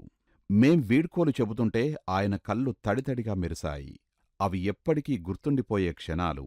ఓ మేధావిని, అసలు సిసలైన గాంధేయవాదిని భక్తిపూర్వకంగా సత్కరించిన అనుభూతి నా నరనరానా జీర్ణించుకుపోయింది. నన్ను నేను సత్కరించుకున్న భావన కలిగింది. బోర్జార్ ఎయిర్ఫోర్స్ స్టేషన్లో డాక్టర్ రావుగారికి సన్మానం జరిగిందని తెలుసుకున్న గౌహతి ఆంధ్ర అసోసియేషన్ వాళ్ళు కళ్ళు తెరిచారు. నాలుకలు కరుచుకున్నారు. మమ అనిపించుకునేందుకు ఓ సత్కార కార్యక్రమాన్ని నిర్వహించారు. నిజానికి అది రావుగారిని అవమానించేలా గుంపులో తంతులాగా జరిగింది. కొద్దిపాటి ప్రతిభ ఉన్న కొంతమంది సరసన ఓ పద్మశ్రీ గ్రహీతను కూర్చోబెట్టి మేం కూడా చేశామన్న తరహాలో జరిపించిన కార్యక్రమం అది. అలా చేయడం కన్నా అసలు చేయకపోవడమే నయం. ఏం చేస్తాం, మన వాళ్లది పీత మనస్తత్వం. గౌహతిలో రోజులు ఎంతో సంతృప్తిగా గడిచాయి. ఇటు ఉద్యోగరీత్యా, అటు వ్యక్తిగత అభిరుచుల రీత్యా చక్కటి అనుభూతులు నాకు అందించాయి. విధి నిర్వహణకు అతీతంగా ఎస్టీఓఎల్ వార్నింగ్ సిస్టంకు మెరుగులు దిద్దాను, అభివృద్ధి చేశాను. కీలకమైన ఆపరేషన్స్ సమయంలో ఎక్కువ సంఖ్యలో ఎయిర్క్రాఫ్ట్స్ అందుబాటులో ఉండేలా చేయగలిగాను. 1971 బంగ్లాదేశ్ విమోచన యుద్ధ సమయంలో పెద్ద సంఖ్యలో శరణార్థులను తరలించేందుకు క్యారిబో విమానాలు రికార్డు స్థాయిలో ప్రయాణాలు సాగించడంలో నావంతు భూమికను నిర్వహించాను. మా బేస్లో తాత్కాలికమైన షెడ్లో ఉన్న సినిమా హాల్కి అర్ధశాశ్వతమైన కట్టడాన్ని ఏర్పరచి 16mm ప్రొజెక్టర్ స్థానంలో 35mm ప్రొజెక్టర్ నెలకొల్పడంలో కీలకంగా వ్యవహరించాను. ఎయిర్ వారియర్ మెస్లో కూలర్స్ ఏర్పరిచేందుకు కృషి చేశాను. సామాజిక కార్యక్రమాల విషయానికి వస్తే డాక్టర్ కెవి రావుగారిలాంటి గొప్ప మేధావిని, గాంధేయవాదిని గుర్తించి తెలుగు సంప్రదాయ పద్ధతిలో సత్కరించడంలో ఉడతాభక్తిగా నావంతు కర్తవ్యాన్ని నిర్వహించాను. ఆయన ఎలాంటి గుర్తింపును ఆశించకపోయినా ఆ మహోన్నత వ్యక్తిత్వాన్ని గుర్తించే అదృష్టాన్ని మనం కోల్పోయి ఉండేవాళ్లం. అందుకే రావుగారిలాంటి ఆనిముత్యాలను మనం గౌరవించాలి. సవాలు మురికి వస్త్రంలో చుట్టిన అవకాశంలాంటిది. వెలుపలి తీరుతెన్నుల్ని చూసి పొరబడకూడదు. తెరిచి చూస్తే నిజం గోచరిస్తుంది. చాలా సందర్భాల్లో అది మనం భయపడేంత తీవ్రమైంది కాదని, దాన్ని అధిగమించవచ్చునని అనుభవపూర్వకంగా తెలుస్తుంది. అనిశ్చిత, ప్రమాదకర పరిస్థితుల్లో యువ పైలట్లు వ్యవహరించినట్లుగా ఆచితూచి ఒక్క అవకాశం తీసుకోవాలి. వర్తమాన విలువల వ్యవస్థలో సహనం, క్షమాగుణాలు కలిగి మర్యాదస్తుడిలా కనిపించడాన్ని బలహీనతగా భావిస్తారు. నిజానికి అలా ఉండడానికి స్థిరమైన సహనం, క్షమాగుణాలు కావాలి. దృఢంగా ఉండాలి. సామర్థ్యాన్ని పూర్తిస్థాయిలో వినియోగించాలి. సాధ్యమైనంతవరకు స్వీయ వ్యక్తిత్వాన్ని మెరుగుపరుచుకోవాలి. ఎక్కడైనా, ఎప్పుడైనా, ఎలాగైనా డాక్టర్ కెవి రావుగారిలాగా సౌమనన్యాన్ని చూపించగలగాలి. సన్నిహితులుగా ఉండే తోబుట్టువులతోనో, మిత్రులతోనో, సహచరులతోనో మనల్ని మనం సరిపోల్చుకుంటాం. తెలిసో తెలియకో ఇది అనవసరమైన, అనారోగ్యకరమైన పోటీకి దారితీస్తుంది. అసూయా ద్వేషాలు పెచ్చరిల్లుతాయి. అవినీతివైపు అడుగులు వేస్తాం. అడ్డదారులు తొక్కుతాం. ప్రతికూల వైఖరి పెరిగిపోతుంది. అందుకే పోలికలు అనవసరం. ఒకవేళ పోల్చుకోవాలంటే మిమ్మల్ని మీతోనే పోల్చుకోండి. మీతో మీరు పోటీపడండి. బురద జల్లడం, వెన్నుపోటు పొడవడం, గోతులు తవ్వడం లాంటివి లేకుండా మిమ్మల్ని మీరు పరిశీలించుకోండి. నిలువునా సమీక్షించుకోండి. ఇది స్వీయ వ్యక్తిత్వ వికాసానికి దోహదం చేస్తుంది. ఆత్మనియంత్రణ, క్రమశిక్షణ అలవర్చుకోండి. సానుకూల విచక్షణ పెంపొందించుకోండి. ధాన్యం నుంచి పొల్లును వేరుచేయండి. ప్రతి ఫ్యాషన్ను అనుసరించాల్సిన పనిలేదు. తుచ్చవాంఛల దిశగా పరుగులు తీయాల్సిన అవసరమూ లేదు. డబ్బు, వినోదం, సుఖభోగాల వేటలో అలసిపోవద్దు. అత్యంత అల్పము, స్వల్పమైన వీటన్నింటికంటే జీవితం ఎంతో విలువైంది.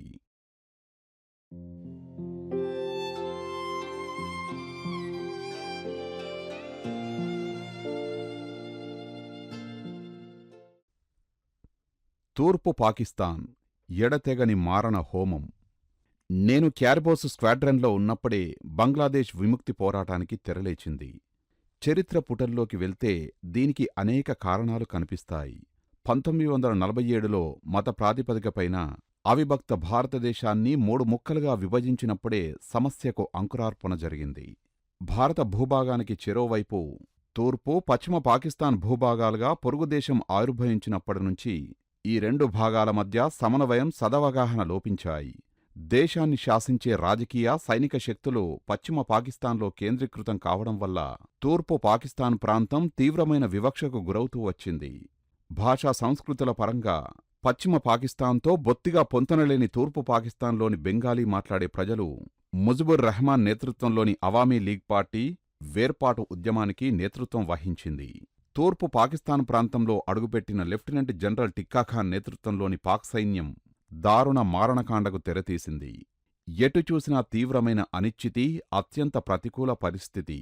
కళ్లముందే కుటుంబ సభ్యులను కోల్పోయి లక్షల సంఖ్యలో బంగ్లా ప్రజలు దిక్కులేనివారయ్యారు. ప్రాణాలు అరచేత బట్టుకొని దుఃఖాన్ని దిగమింగి ఇల్లు వాకిలి వదిలిపెట్టారు. పురుషులు ముక్తిబాహినిలో చేరి పాక్ సైన్యంతో పోరాడుతుండగా వారి జాడ తెలియని మహిళలు పసివాళ్లను భుజాన వేసుకున్నారు.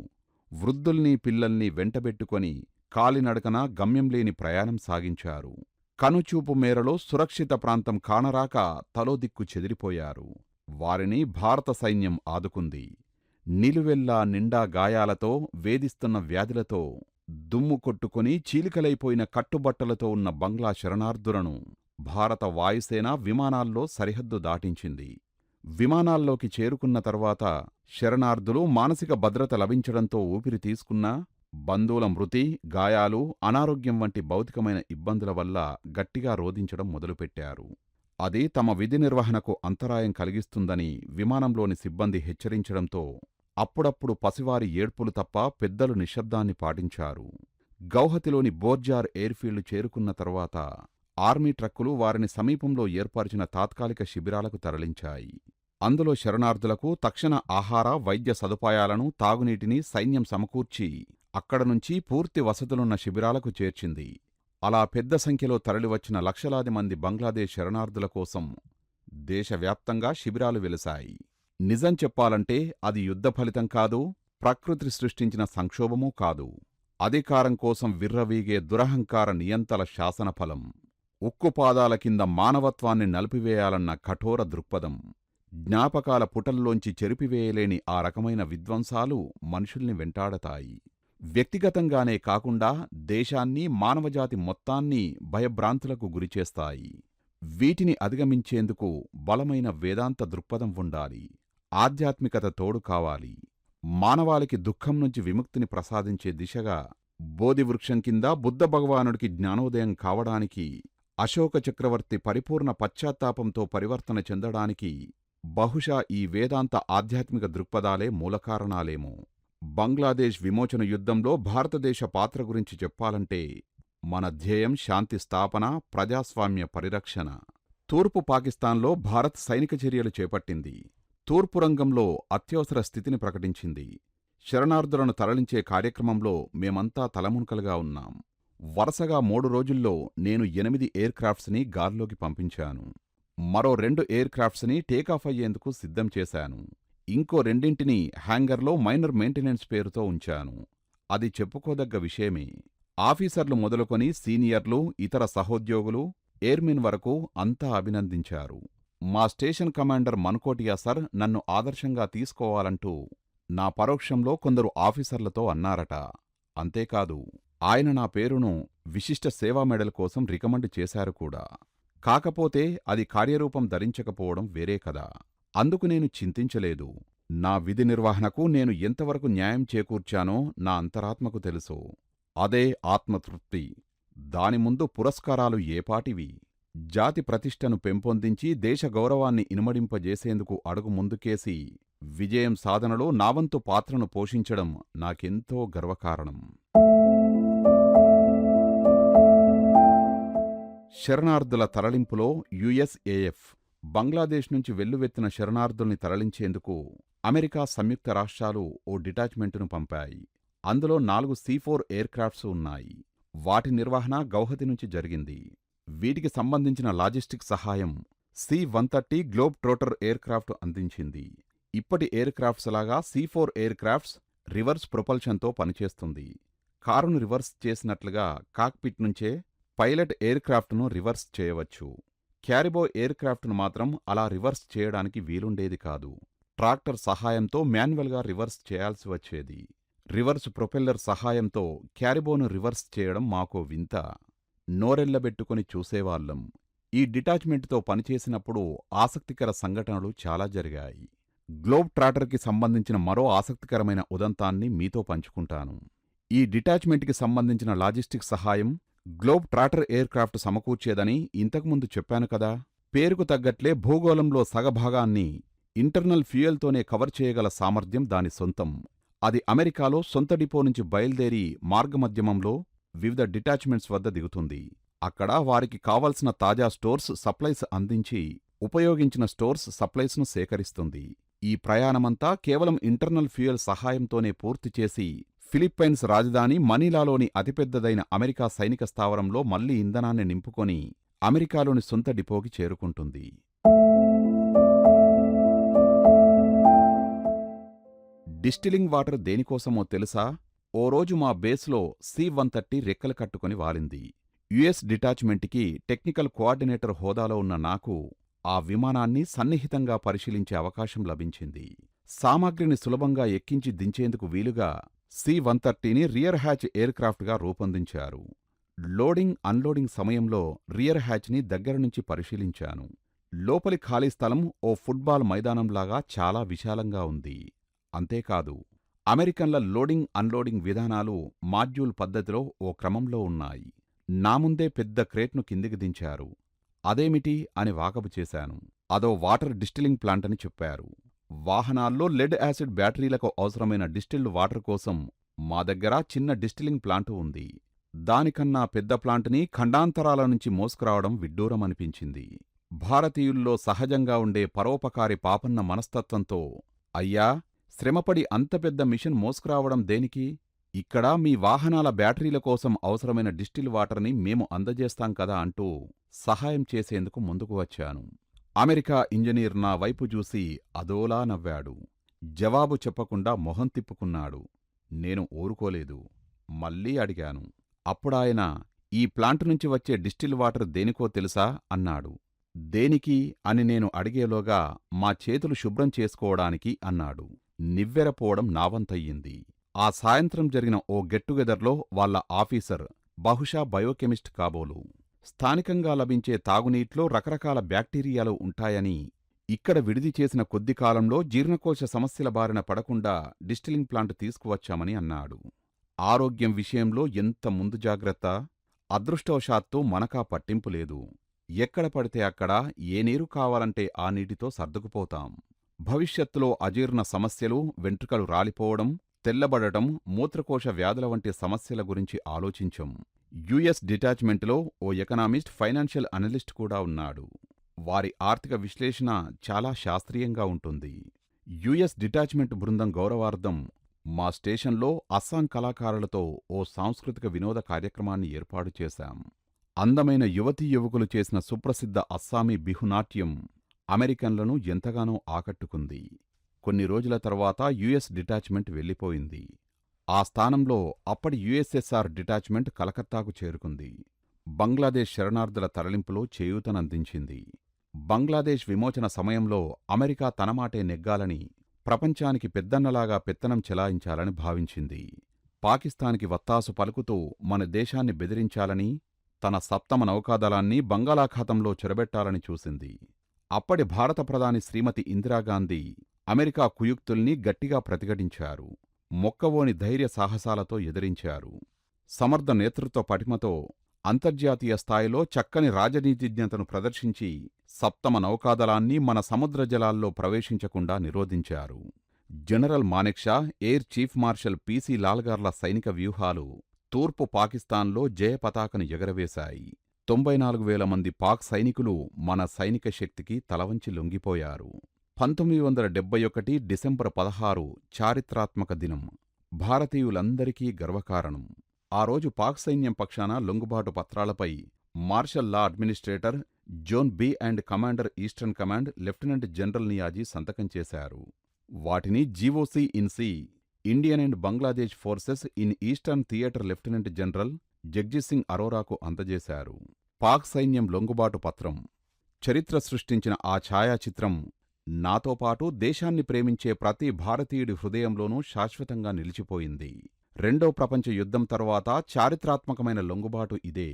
నాటితో తూర్పు పాకిస్తాన్ చరిత్ర పుటల్లో శాశ్వతంగా సమాధి అయిపోయింది. సోనార్ బాంగ్లా స్వతంత్ర దేశంగా అవతరించింది.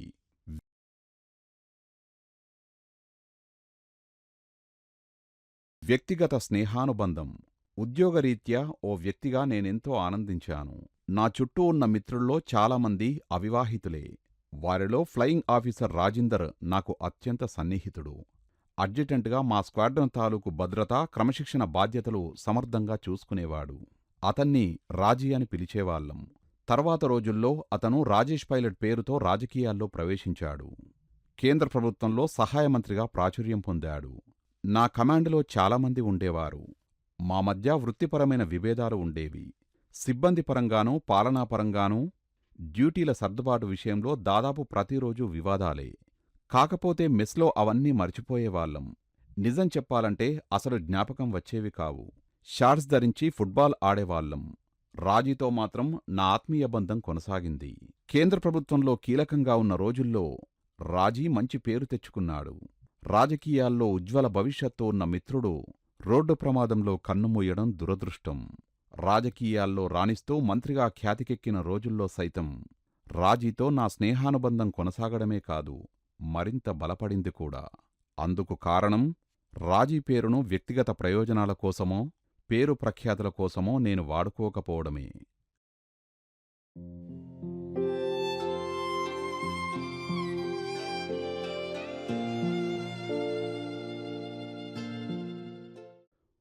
పనిచేసే చోట సఖ్యత, సమగ్రత.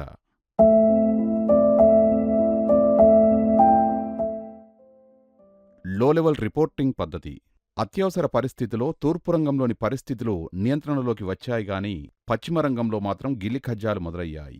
దాంతో పరిస్థితుల్ని కట్టడి చేయాలన్న దృష్టితో కొద్దిమంది ఆఫీసర్లకు అక్కడ పోస్టింగ్ ఇచ్చారు. 1971 జూలైలో నన్ను ఎయిర్ డిఫెన్స్ సెంటర్కి చెందిన ఓ రాడార్ కమ్యూనికేషన్ యూనిట్లో వేశారు. అది అమెరికన్ ఎక్విప్మెంటుతో పనిచేసే విభాగం. అప్పటికి ఉపఖండంలో లో లెవెల్ రాడార్లు లేవు. అందువల్ల రాడార్ల నిఘానేత్రాలకు చిక్కకుండా అతి తక్కువ ఎత్తుల నుంచి లక్ష్యాలపై దాడి చేసే వ్యూహాన్ని భారత్ పాక్ సైన్యాలు అనుసరిస్తూ వచ్చాయి.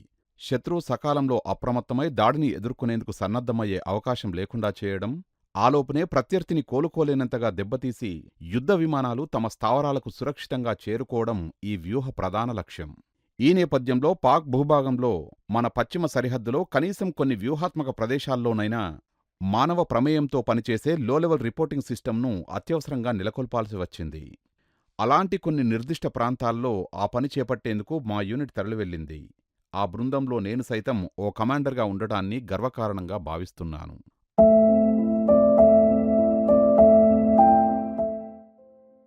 అడ్డుపుల్లలు, అభ్యంతరాలు. మీ వీధుల్లో మరో శాఖకు చెందిన వ్యక్తులు తలదూర్చి మీరు సాధించిన ఫలితాలను తమ సొంత ఖాతాలో వేసుకుంటే మీకెలా అనిపిస్తుంది? ఉదాహరణకి ఓ యువకుడు, యువతి పరస్పరం ఇష్టపడ్డారు. మధ్యలో మరొకడు అడ్డంపడి అమ్మాయిని ఎగరేసుకుపోవడానికి ప్రయత్నిస్తున్నాడు. అప్పుడా యువకుడి పరిస్థితి ఎలా ఉంటుంది? దీన్ని మీ ఉద్యోగానికి అన్వయించుకోండి. మీరు ఎంతగానో అభిమానించి, ప్రాణప్రదంగా భావించి, వెన్నెముకలా నిలిచి పనిచేసిన ప్రాజెక్టు తాలూకు ఫలితాన్ని దానితో ఎలాంటి సంబంధమూ లేని వ్యక్తి తన విజయంగా చాటుకుంటే మీకెలా అనిపిస్తుంది? బయట సివిల్ ప్రపంచంలో మీరు తీవ్రంగా స్పందించగలరేమో గాని రక్షణ దళాల్లో మాత్రం అది సాధ్యం కాదు. మన వైమానిక దళంలో వ్యవస్థాగతంగా కొన్ని మరకలు, మచ్చలు ఉన్నాయి. అమెరికా వైమానిక దళంలో టెక్నికల్ ఎక్విప్మెంట్కి సంబంధించిన మెయింటెనెన్స్, ఆపరేషన్, ఈ 2 విభాగాలు టెక్నికల్ ఆఫీసర్స్ నియంత్రణ పరిధిలోనే ఉంటాయని విన్నాను. అలా ఉండడం వల్ల జవాబుదారీతనంతో పాటు పరికరాల్ని ఉపయోగించే తీరులో పొదుపరితనం కూడా ఉంటుంది. దీనివల్ల ఖర్చులు కలిసి వస్తాయి కూడా. ఈ విషయంలో మన వ్యవస్థ భిన్నంగా ఉంటుంది. ఇక్కడ వివిధ విభాగాలు విడిగా స్పెషలిస్టు ఆఫీసర్ల నియంత్రణలో ఉంటాయి. నేను పనిచేసే రోజుల్లో ఓ యూనిట్కి సంబంధించినంతవరకు ఉన్నతస్థాయి హోదాల్లో సిఓ అంటే కమాండింగ్ ఆఫీసర్, సిఓఓ అంటే చీఫ్ ఆపరేటింగ్ ఆఫీసర్ పదవుల్లో ఫ్లయింగ్ బ్రాంచ్కి చెందినవారు ఉండగా, వారి తర్వాతి స్థానంలో సిటిఓ అంటే చీఫ్ టెక్నికల్ ఆఫీసర్ ఉండేవారు. ఆ తర్వాతి రోజుల్లో మార్పులు వచ్చాయట. ఆపరేషనల్ హెడ్స్కి పదోన్నతి కల్పించి చీఫ్ టెక్నికల్ ఆఫీసర్ని మాత్రం 2వ స్థానం నుంచి 5వ స్థానానికి తగ్గించారని విన్నాను. ఆ తరహా విధానపరమైన చర్యలు ఏరోనాటికల్ ఇంజనీర్, టెక్నికల్ ఆఫీసర్ల ఆత్మవిశ్వాసాన్ని దెబ్బతీస్తాయి. కాకపోతే క్రమశిక్షణకు కట్టుబడి ఇలాంటి చర్యల్ని దిగమింగాల్సి వస్తుంది. ఎయిర్ఫోర్స్ స్టేషన్ అర్జున్గఢ్లో యాన్యువల్ స్పోర్ట్స్ డే సందర్భంగా స్టేషన్ కమాండర్ తనేజా గారి శ్రీమతి నుంచి టెక్నికల్ వింగ్ సారథిగా ట్రోఫీ స్వీకరిస్తూ ఆపరేషన్స్ కంట్రోల్ చేసే ఉన్నత హోదాల్లో ఫ్లయింగ్ బ్రాంచ్ ఆఫీసర్లే నియమితులవుతారు. ఆపరేషనల్ ఓరియంటేషన్ దృష్ట్యా ఫైటర్ పైలట్స్ను ఉన్నత హోదాల్లో నియమించడం వరకు ఆమోదయోగ్యమే. కానీ ఫ్లయింగ్ బ్రాంచ్ ఆఫీసర్లుగా నియమితులైన వారిలో చాలా వరకు ట్రాన్స్పోర్ట్ స్ట్రీమ్కి చెందినవారు, నేవిగేటర్లు ఉంటున్నారు. ఫ్లయింగ్ బ్రాంచ్ ఆఫీసర్లుగా నియుక్తులవుతున్న వారిలో ఎక్కువ శాతం లో ఫ్లయింగ్ గ్రేడ్స్, అదేవిధంగా తక్కువ స్థాయికి చెందిన వృత్తిపరమైన సామర్థ్యం కలిగిన వారు కానవస్తున్నారు. వారు పనిచేసే వ్యవధి తక్కువగా ఉండడం, ఏదో చుట్టపు చూపులాగా వచ్చిపోవడం ఇక్కడ ప్రస్తావించాల్సిన విషయం. ఫ్లయింగ్ బ్రాంచ్ ఆఫీసర్లుగా వస్తున్న వారిలో చెప్పుకోదగ్గ గ్రేడెడ్ లేదా కేటగిరైజ్డ్ స్థాయికి చెందిన వారు చాలా అరుదుగా ఉంటున్నారు. పోస్టింగ్ వ్యవధి తక్కువగా ఉండడం, వృత్తిపరమైన ఆసక్తి లేకపోవడం ఇందుకు ప్రధాన కారణాలు. వృత్తిపరమైన నైపుణ్యం అవసరమైన కంట్రోలర్ హోదాను, అడ్మినిస్ట్రేషన్ విభాగానికి చెందిన ఆఫీసర్లు ఎంపిక చేసుకోవడం, వాటిలో వారే ఎక్కువ కాలం నియామకం కావడం వల్ల సంబంధిత వృత్తి నైపుణ్యాన్ని బాగా వృద్ధి చేసుకుంటారు. సామర్థ్యానికి, అర్హతలకు సరితూగే సమాన హోదాను వారు ఆశించడం న్యాయమే కదా. ఇంచుమించుగా ఇటువంటి పరిస్థితే మిసైల్ స్క్వాడ్రన్స్లోనూ ఉంది. ఇది ఏరోనాటికల్ ఇంజనీరింగ్ బ్రాంచ్ ఆఫీసర్స్ మానసిక స్థైర్యాన్ని, ఆత్మవిశ్వాసాన్ని దెబ్బతీస్తోంది. ఎలక్ట్రానిక్స్ స్ట్రీమ్లో అయితే మరీ ఎక్కువగా ఉంది. భారత వైమానిక దళంలోని ఎయిర్ డిఫెన్స్, క్షిపణుల వ్యవస్థల నిర్మాణాన్ని సత్వరమే ఆమూలాగ్రం పరిశీలించి దేశ భద్రత దృష్ట్యా అవి దీర్ఘకాలం పాటు మృదువుగా సాగిపోయేందుకు దిద్దుబాటు చర్యల్ని చేపట్టాల్సిన అవసరం ఉంది. అనవసర జోక్యం చేసుకునేవారిని వెళ్లగొట్టాలి. సదరు వ్యక్తులకు వృత్తి నైపుణ్యానికి సంబంధించిన లోతైన పరిజ్ఞానం లేదు. వృత్తి పట్ల అంకితభావం అసలే లేదు. వృత్తి నైపుణ్యం గురించిన సాధికార పరిజ్ఞానం, అనుభవం ఉన్న వారిపై కేవలం పెత్తనం చెలాయించడం తప్ప ఈ అధికార వర్గం ఒరగబెట్టింది ఏమీ లేదు. పైగా నాన్ ఫ్లయింగ్ విధుల్లో ఉన్న వీరు ఫ్లయింగ్ అలవెన్స్ పేరుతో అదనపు భత్యాన్ని పొందడం మరో విచిత్రం. వ్యవస్థ నిర్వహణకు సంబంధించిన శాస్త్రీయ సూత్రాలకు ఇది పూర్తిగా విరుద్ధం. న్యాయం జరిగే చోట సంతృప్తి, సమానత్వం ఉంటాయి. అన్యాయం ఎదురైనప్పుడు అసంతృప్తి, అసమానతలు అడుగడుగునా ప్రతిఫలిస్తాయి.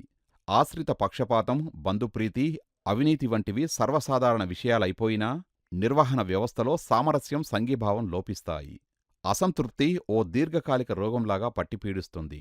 అశాంతి బలంగా వేళ్ళూనుతుంది. 2000 సంవత్సరంలో నలియా, హషిమార్గాల్లో జరిగిన సంఘటనలే ఇందుకు ఉదాహరణలు. ఇద్దరు టెక్నికల్ ఆఫీసర్స్ ఎదుర్కొన్న తీవ్ర పరిణామాల గురించి, న్యాయం కోసం వారి గృహిణులు వీధుల్లో ఎలుగెత్తడం గురించి మీడియాలో వచ్చాయి. దేశభద్రతను దృష్టిలో ఉంచుకొని అటువంటి సందర్భాలు పునరావృతం కాకుండా న్యాయమైన, పక్షపాతరహితమైన, సరిసమానమైన గట్టి చర్యలు చేపట్టాలి.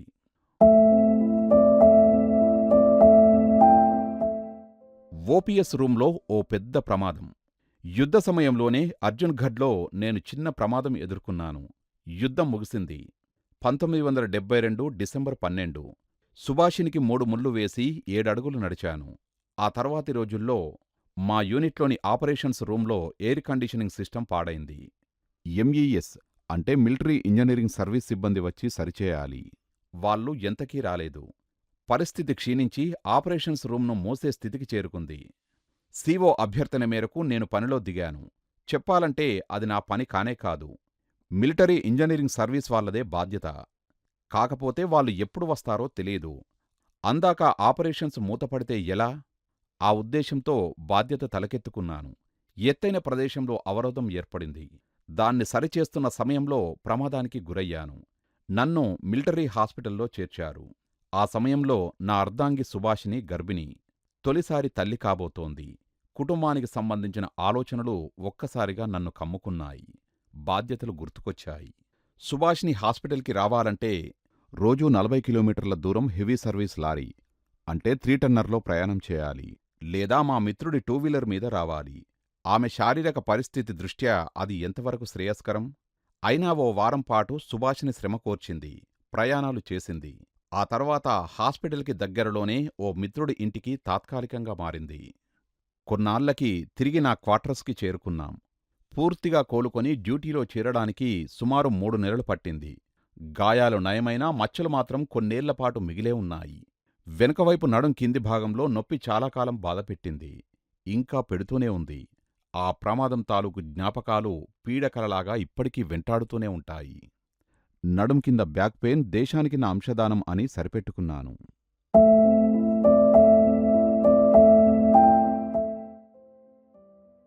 పై చదువులు 1972లో ఎంటెక్ కోర్స్ కోసం ఇంటర్వ్యూకి పిలుపు వచ్చింది.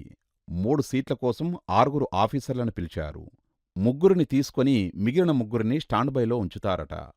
అందుబాటులో ఉన్న కోర్సుల్లో ఇంగ్లాండులోని క్రాన్ఫీల్డ్ ఎంటెక్ కోర్స్ చాలా ఆకర్షణీయంగా ఉంది. ఇంతకీ ఈ సంఘటన గురించి ఎందుకు చెబుతున్నానంటే, అన్యాయం సృష్టించే ప్రతికూలత తాకిడికి సానుకూలత ఎంత తీవ్రంగా తుడిచిపెట్టుకుపోతుందో వివరించడానికే. యవ్వనంలో సానుకూల లక్షణాలు పుష్కలంగా ఉంటాయి.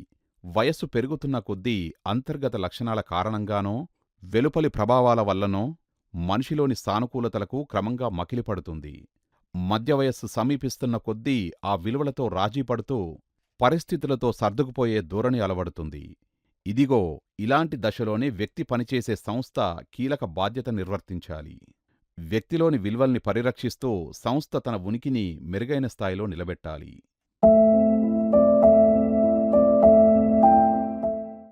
విదేశీ విద్య తెరవెనుక మిథ్య. అందివచ్చిన అవకాశాన్ని సద్వినియోగం చేసుకోవాలన్న ఉద్దేశంతో క్రాన్ఫీల్డ్లో ఎంటెక్ కోర్స్ కోసం అందరం అప్లై చేశాం. కాన్ఫిడెన్షియల్ రిపోర్ట్, విద్యార్హతలు, పనితీరు వంటి అంశాల ప్రాతిపదిక మీద నేనే మెరుగైన అభ్యర్థిని. ఏం జరిగిందో గాని ఇంటర్వ్యూలో చుక్కెదురైంది. నేను కోరుకున్నది ఇంగ్లాండులోని క్రాన్ఫీల్డ్ కంట్రోల్ ఇంజనీరింగ్ కోర్స్. ఇంటర్వ్యూలో దానికి సంబంధించిన ప్రశ్నల కోసం తయారైన నాకు ఆశాభంగం అయింది. కమిటీ సభ్యులు నన్ను బొంబాయిలోని NITIE సీట్ కోసం ఇంటర్వ్యూ చేయడం మొదలుపెట్టారు. నేను అభ్యంతరం చెప్పాను. లెఫ్టినెంట్ జనరల్ హోదాలో ఉన్న ఇంజనీర్ ఇన్ చీఫ్ ఆ కమిటీకి చైర్మన్ ఉన్నారు. నా అభ్యంతరం వింటూనే ఆయన కమిటీలోని సీనియర్ ఎయిర్ ఫోర్స్ ప్రతినిధిని వైపు చూశారు. ఇంటర్వ్యూకి హాజరయ్యే ముందు అభ్యర్థికి వివరాలు చెప్పలేదా అంటూ మందలించారు. నేను కోరుకున్న ఇంగ్లాండ్ కోర్సు గురించి కాకుండా బొంబాయి కోర్సు మీదే ఇంటర్వ్యూ కొనసాగింది. అప్పటికే మానసిక సంసిద్ధత లేకపోవడంతో అన్యమనస్కంగా సమాధానాలు చెప్పాను. బోర్డు సభ్యులు ఓకే అన్నారు. నాకన్నా సీనియర్ అయిన ఓ స్క్వాడ్రన్ లీడర్ని పక్కనబెట్టి నన్ను ఎంపిక చేశారు. అది నాకు సంతోషం కలిగించలేదు. ఇంగ్లాండ్ కోర్సు గురించి ఉవ్విల్లూరుతున్న నాకు ఉస్సురుమనిపించింది. తీవ్రమైన అన్యాయం జరిగిందని నాలో నేనే వాపోయాను. బొంబాయి NITIE కోర్సుకు ఎంతమాత్రం వెళ్లకూడదని నిర్ణయించుకొని అనారోగ్య కారణాల్ని చూపించి ఢిల్లీలోని మిలిటరీ హాస్పిటల్లో చేరాను. కాన్పూర్ పిలిచింది, IIT సీటిచ్చింది. 1973లో హెడ్ క్వార్టర్స్ నుంచి మళ్లీ ఇంటర్వ్యూకి పిలుపు వచ్చింది. IIT కాన్పూర్లో సీటుకు ఎంపికయ్యాను. అక్కడ కంట్రోల్స్లో ఎంటెక్ చేశాను. అక్కడ 1973-75 విద్యా సంవత్సరాల కాలంలో ఎన్నో విశేషాలు. అక్కడి సివిలియన్ ఫ్రెండ్స్ నన్ను సెనేట్ సభ్యత్వం కోసం పోటీ చేయమన్నారు. వైమానిక దళ ఉద్యోగిగా చేయకూడదని చెప్పాను. అలాగే IIT చరిత్రలోనే తొలిసారిగా సమ్మె, ధర్నాలు జరిగింది ఆ కాలంలోనే. అందులో సెనేట్ సభ్యులు పాల్గొన్నారు. అప్పుడే దేశంలో ఇందిరాగాంధీ ప్రభుత్వం ఎమర్జెన్సీ ప్రకటించింది. చాలామంది సెనేట్ సభ్యులతో పాటు ఫ్యాకల్టీ సభ్యులు సైతం అజ్ఞాతంలోకి వెళ్ళిపోయారు. నేను గనక సెనేట్ సభ్యుడిగా పోటీ చేసి గెలిచి ఉంటే చిక్కుల్లో పడి ఉండేవాన్నేమో.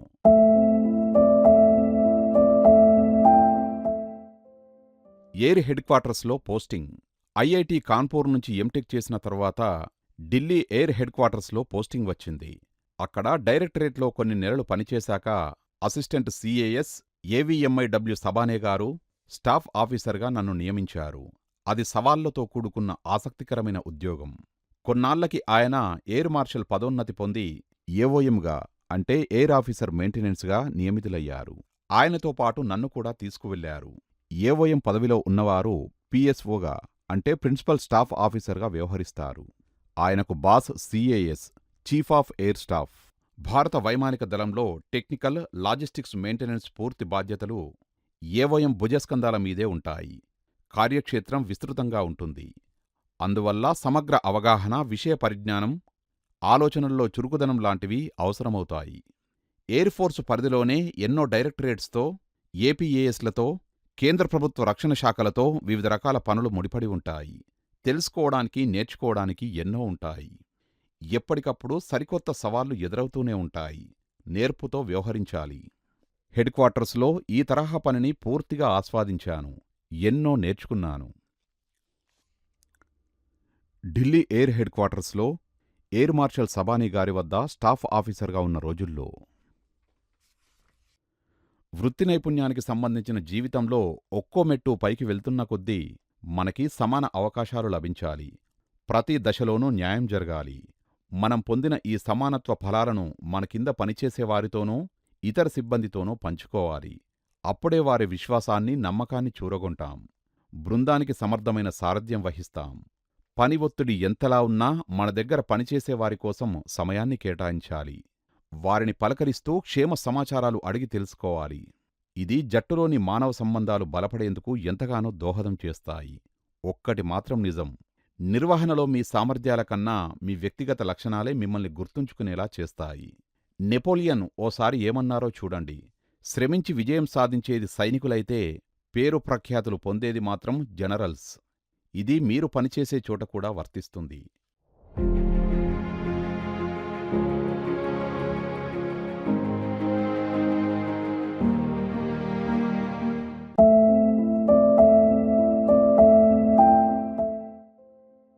బోధనం, అధ్యయనం.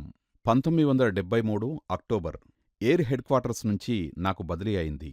డిపార్ట్మెంట్ ఆఫ్ ఎయిర్ వార్ఫేర్కి చెందిన కాలేజ్ ఆఫ్ వార్ఫేర్లో ఎలక్ట్రానిక్స్ సిస్టమ్స్ శాఖలో డైరెక్టింగ్ స్టాఫ్గా పోస్టింగ్ వచ్చింది. ఇందులో రక్షణ శాఖలోని త్రిదళాలలో ఆఫీసర్ల కోసం అత్యున్నత స్థాయికి చెందిన కోర్సుల్ని ఈ కాలేజీలో బోధిస్తారు. వాటిలో భాగంగా భవిష్యత్తులో వైమానిక దళ విభాగంలో టాప్ కమాండర్లుగా రూపొందబోయే వారిని ఉద్దేశించిన ఉన్నత శ్రేణి కోర్సు కూడా ఈ సంస్థలో ఉంది. భద్రతాదళ అధికారుల మేధాశక్తిని పెంపొందించే ప్రతిష్టాత్మక బోధన సంస్థగా ఎన్డీసీ అంటే నేషనల్ డిఫెన్స్ కాలేజీ తర్వాతి స్థానంలో కాలేజ్ ఆఫ్ ఎయిర్ వార్ఫేర్ ఉంది. ఇందులో నేను బోధించిన పాఠ్యాంశాలు statistics, simulated statistical modelling, radar communication and initiation, introduction to advance technologies, head up displays, lasers మొదలైనవి. కోర్సులో అధిక శాతం నేను బోధించే విషయాలే కనుక పనిభారం ఎక్కువగా ఉండేది. వీటిలో అన్నింటికన్నా జటిలమైంది ఎస్ఎస్ఎం. ఇది మన నేషనల్ డిఫెన్స్ కాలేజీ కోర్సులో కొత్తగా చేరిన బోధనాంశం. రాయల్ ఎయిర్ఫోర్స్ని చూసి దీన్ని మన వాళ్ళు ప్రవేశపెట్టారు. ఈ ఎస్ఎస్ఎం అప్పుడప్పుడే అభివృద్ధి చెందుతున్న అంశం. నాకు పూర్తిగా కొత్త. దీని గురించిన ప్రాథమిక శిక్షణ కూడా నాకు లేదు. అందువల్ల ముందస్తుగా ప్రామాణికమైన పుస్తకాలను క్షుణ్ణంగా చదివి విషయాన్ని ఆమూలాగ్రం జీర్ణించుకొని పరిపూర్ణమైన అవగాహనతో తరగతి గదిలో అడుగుపెట్టాల్సి వచ్చేది. తద్వారా నా పరిజ్ఞానం పెంపొంది వ్యక్తిగతంగా నాకెంతో మేలు జరిగింది. డిపార్ట్మెంట్ ఆఫ్ ఎయిర్ వార్ఫేర్ 2 స్థాయిల్లో కోర్సుల్ని నిర్వహించేది. కార్యనిర్వాహకులైన జూనియర్ ఆఫీసర్ల కోసం ఉద్దేశించిన దిగువస్థాయి కోర్సు వ్యవధి 3 నెలలు కాగా, నిర్ణయాలు తీసుకునే ఉన్నత శ్రేణి ఆఫీసర్ల కోసం ఉద్దేశించిన ఎగువస్థాయి కోర్సు వ్యవధి 12 నెలలు. దీన్ని హెచ్ఏసిసి అనేవారు. ఆపరేషనల్ యూనిట్స్ను కమాండ్ చేస్తున్న ప్రతిభావంతులైన సీనియర్ వింగ్ కమాండర్లను ఈ కోర్సు కోసం ఎంపిక చేసేవారు. ఆర్మీ విభాగంలో లెఫ్టినెంట్ కల్నల్స్ కోసం ఈ తరహా కోర్సులు అంతకుముందే ఉండగా, నేవీలో చాలా కాలం తర్వాత ప్రవేశపెట్టారు. ఈ నేపథ్యంలో నేను చెమటోడ్చాల్సి వచ్చింది. అనేక విషయాలు లోతుగా అధ్యయనం చేయాల్సి వచ్చింది. నాకన్నా ముందు పనిచేసిన వారు రాయల్ కాలేజ్ ఆఫ్ వార్ఫేర్లో చదువుకున్న అనుభవం ఎంతో తోడ్పడింది. ఆ అవకాశాన్ని నేను కోల్పోవడం వల్ల ప్రధానంగా ఎస్ఎస్ఎం వంటి పాఠ్యాంశాన్ని బోధించడం నాకు సవాలుగా మారింది. నాకన్నా ముందు ఈ శాఖలో పనిచేసిన వ్యక్తికి సన్నిహిత మిత్రుడైన డైరెక్టింగ్ స్టాఫ్ వంటి సహోద్యోగుల నిరుత్సాహపూరిత వ్యాఖ్యలు ప్రతిబంధకాలుగా నిలిచాయి. నేను వెనుకంజ వేయలేదు. అందుబాటులో ఉన్న సమాచారాన్ని సేకరించాను. ఓ క్రమపద్ధతిలో క్రోడీకరించి జూనియర్ ఆఫీసర్లకు డబ్ల్యూసీ క్లాస్ తీసుకున్నాను. సానుకూల స్పందన లభించింది. డైరెక్టింగ్ స్టాఫ్కి కన్ను కుట్టిందేమో. నన్ను ఇతర పద్ధతుల ద్వారా నిరుత్సాహపరచాలని చూశాడు. కాని కథ అడ్డం తిరిగింది. కోర్సు ఆఫీసర్లు నా బోధన వైపు మొగ్గు చూపడంతో అతడి కుతంత్రం బెడిసికొట్టింది. అక్కడ్నుంచి నేను వెనుతిరిగి చూడలేదు. నా తరగతులకు మంచి స్పందన, నా కృషికి ప్రశంసలు లభిస్తూ వచ్చాయి. ఇక్కడ ఆ వివరాల్లోకి వెళ్లే ముందు నాకు స్థానభ్రంశం కల్పించేందుకు జరిగిన ప్రయత్నం గురించి చెప్పాలనుకుంటున్నాను.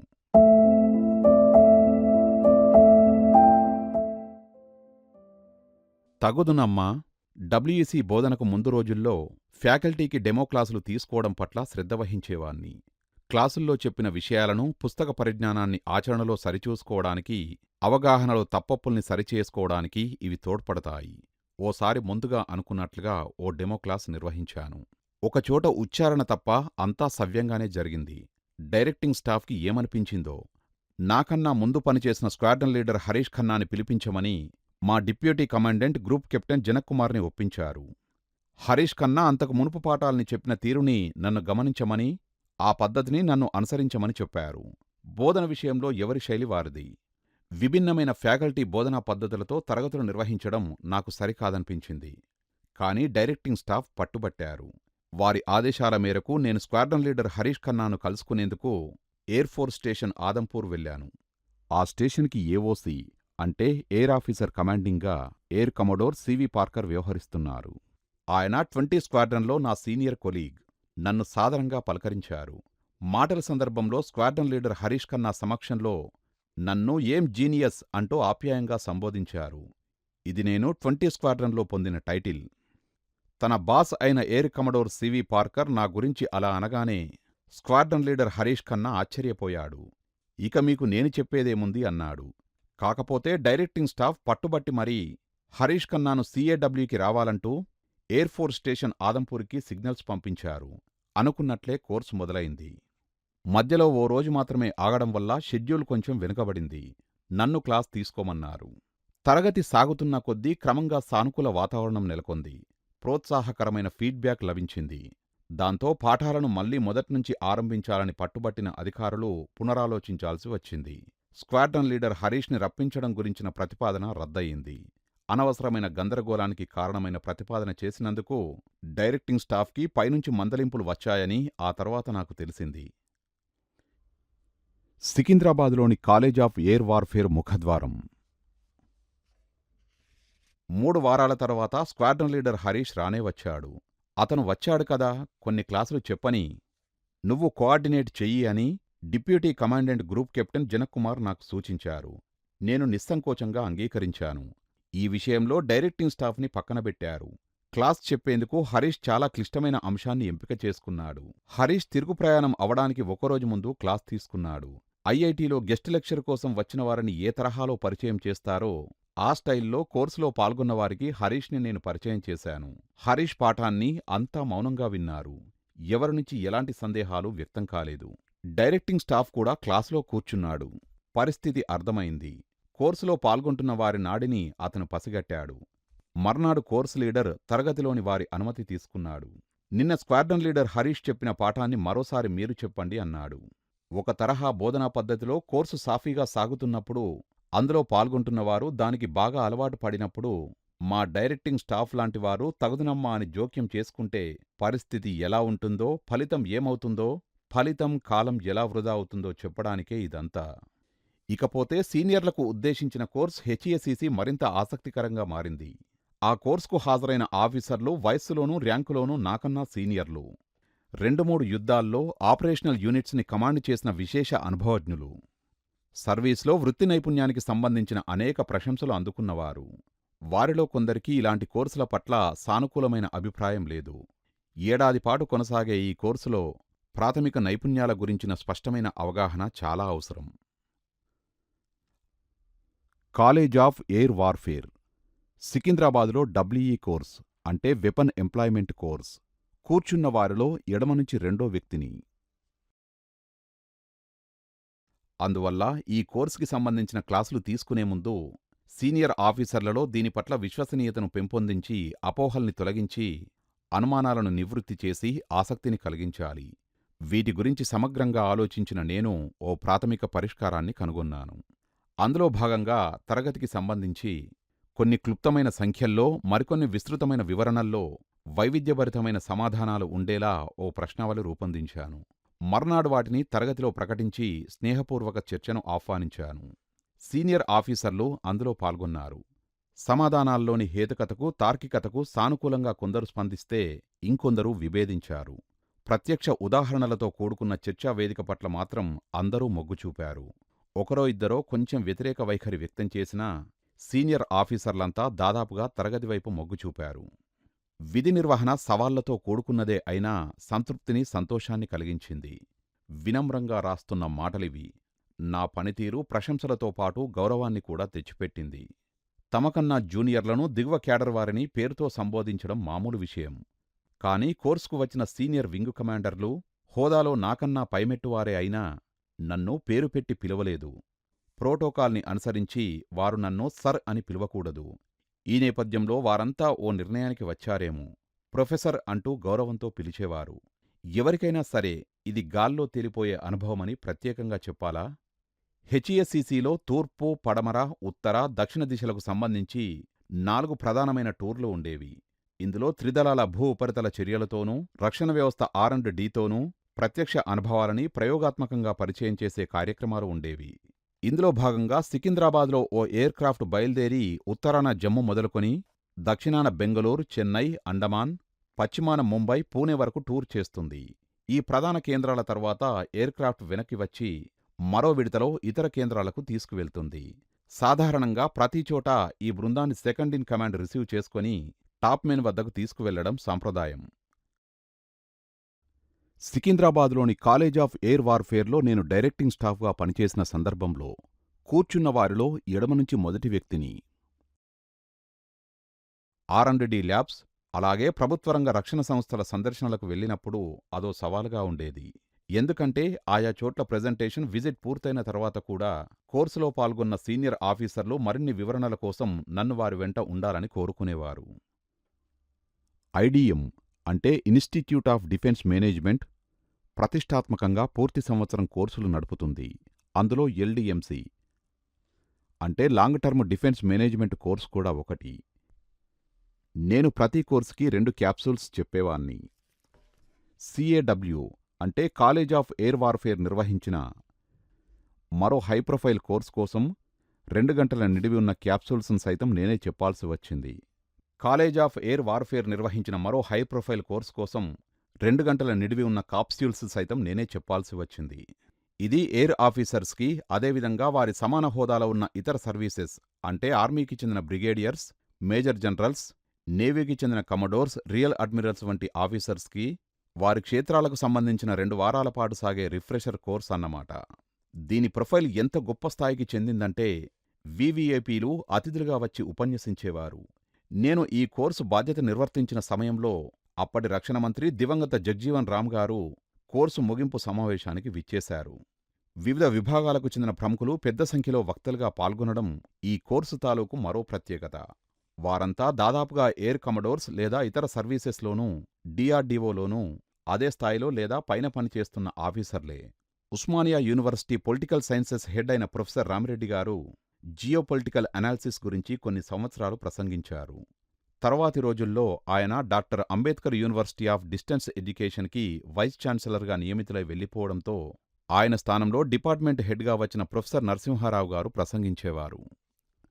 చివరిగా డిఫెన్స్ సర్వీసెస్ చీఫ్స్ 3 ముఖ్యులలో COAS అంటే chief of air staff, CONS అంటే chief of naval staff, CAS అంటే చీఫ్ ఆఫ్ ఎయిర్ స్టాఫ్ల్లో ఒకరు కోర్సులో పాల్గొన్న ఆఫీసర్ని ఉద్దేశించి ప్రసంగించేవారు. అత్యంత కీలకమైన స్థానాల్లో ఉన్న ప్రముఖుల ప్రసంగాలను ప్రత్యక్షంగా విని నా పరిజ్ఞానాన్ని ఎన్నో రెట్లు పెంపొందించుకున్నాను. ఇది నా అదృష్టంగా భావిస్తున్నాను.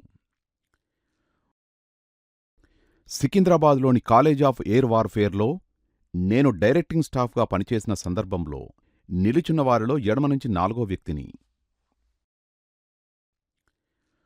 ఓ విద్యార్థిలాగా ప్రతి అంశాన్ని క్షుణ్ణంగా నేర్చుకుంటూ పరిపూర్ణ పరిజ్ఞానంతో, ఆత్మవిశ్వాసంతో అత్యున్నత స్థాయికి చెందిన ఆఫీసర్స్కి అత్యధునాతన విషయాలను బోధిస్తూ కాలేజ్ ఆఫ్ ఎయిర్ వార్ఫేర్లో నేను పొందిన అనుభవం మొత్తం సవాళ్లమయం, సంతృప్తికరం. ఇక్కడ పనిచేసిన తర్వాత నాలో ఆత్మవిశ్వాసం ఎన్నో రెట్లు పెరిగింది. ఎలాంటి తాజా సవాళ్లనైనా ముందడుగు వేసి స్వీకరించి వాటిని స్థిరంగా చెక్కుచెదరకుండా నిర్వహించే సామర్థ్యం నాలో ఇనుమడించింది. కాలేజ్ ఆఫ్ ఎయిర్ వార్ఫేర్కి ప్రముఖుల సందర్శనలు ఎక్కువే, సందడులు ఎక్కువే. సదస్సులు, సమావేశాలు, ఉపన్యాసాలు, వినోదాలు, విందు భోజనాలు అక్కడ పెద్ద ఎత్తున సాగేవి. స్వాగతాలు, వీడ్కోళ్లతో సమయం చాలా ఈజీగా, ఎంతో త్వరగా అసలెలా గడిచిపోయిందో కూడా తెలీదు. జవహర్లాల్ నెహ్రూ టెక్నాలజికల్ ఇన్స్టిట్యూట్లో MBA కోర్సు కూడా చేరాను. వృత్తిపరంగానూ సామాజిక పరంగానూ ఆనందంగా గడిచిన కాలమది. సికింద్రాబాద్ వాతావరణం, అక్కడ డిఫెన్స్ పరిసరాలు నాకు, నా కుటుంబ సభ్యులకు ఎంతో సంతోషాన్ని కలిగించాయి. కొన్నాళ్లకు నా వేకెన్సీని వింగ్ కమాండర్ స్థాయికి అప్గ్రేడ్ చేస్తూ ఎయిర్ హెడ్ క్వార్టర్స్ ఆదేశాలు జారీ చేయడంతో పోస్టింగు కోసం ఎదురుచూడాల్సి వచ్చింది. అదే సమయానికి నా ఎంబీఏ కోర్స్ సగమైంది. మిగతా సగం పూర్తి చేసే ఉద్దేశంతో అంతకుమునుపు కేవలం హైదరాబాద్లోని హెచ్ఏఎల్లో డిప్యుటేషన్ కోసం ఎయిర్ హెడ్ క్వార్టర్స్ నుంచి వచ్చిన సర్క్యులర్ మేరకు నేను దరఖాస్తు పెట్టుకున్నాను. కానీ అందుకు భిన్నంగా లక్నోలోని హెచ్ఏఎల్లో డిప్యుటేషన్ మీద నాకు పోస్టింగ్ వచ్చింది. రాబోయే అధ్యాయంలో లక్నో వెళ్దాం పదండి.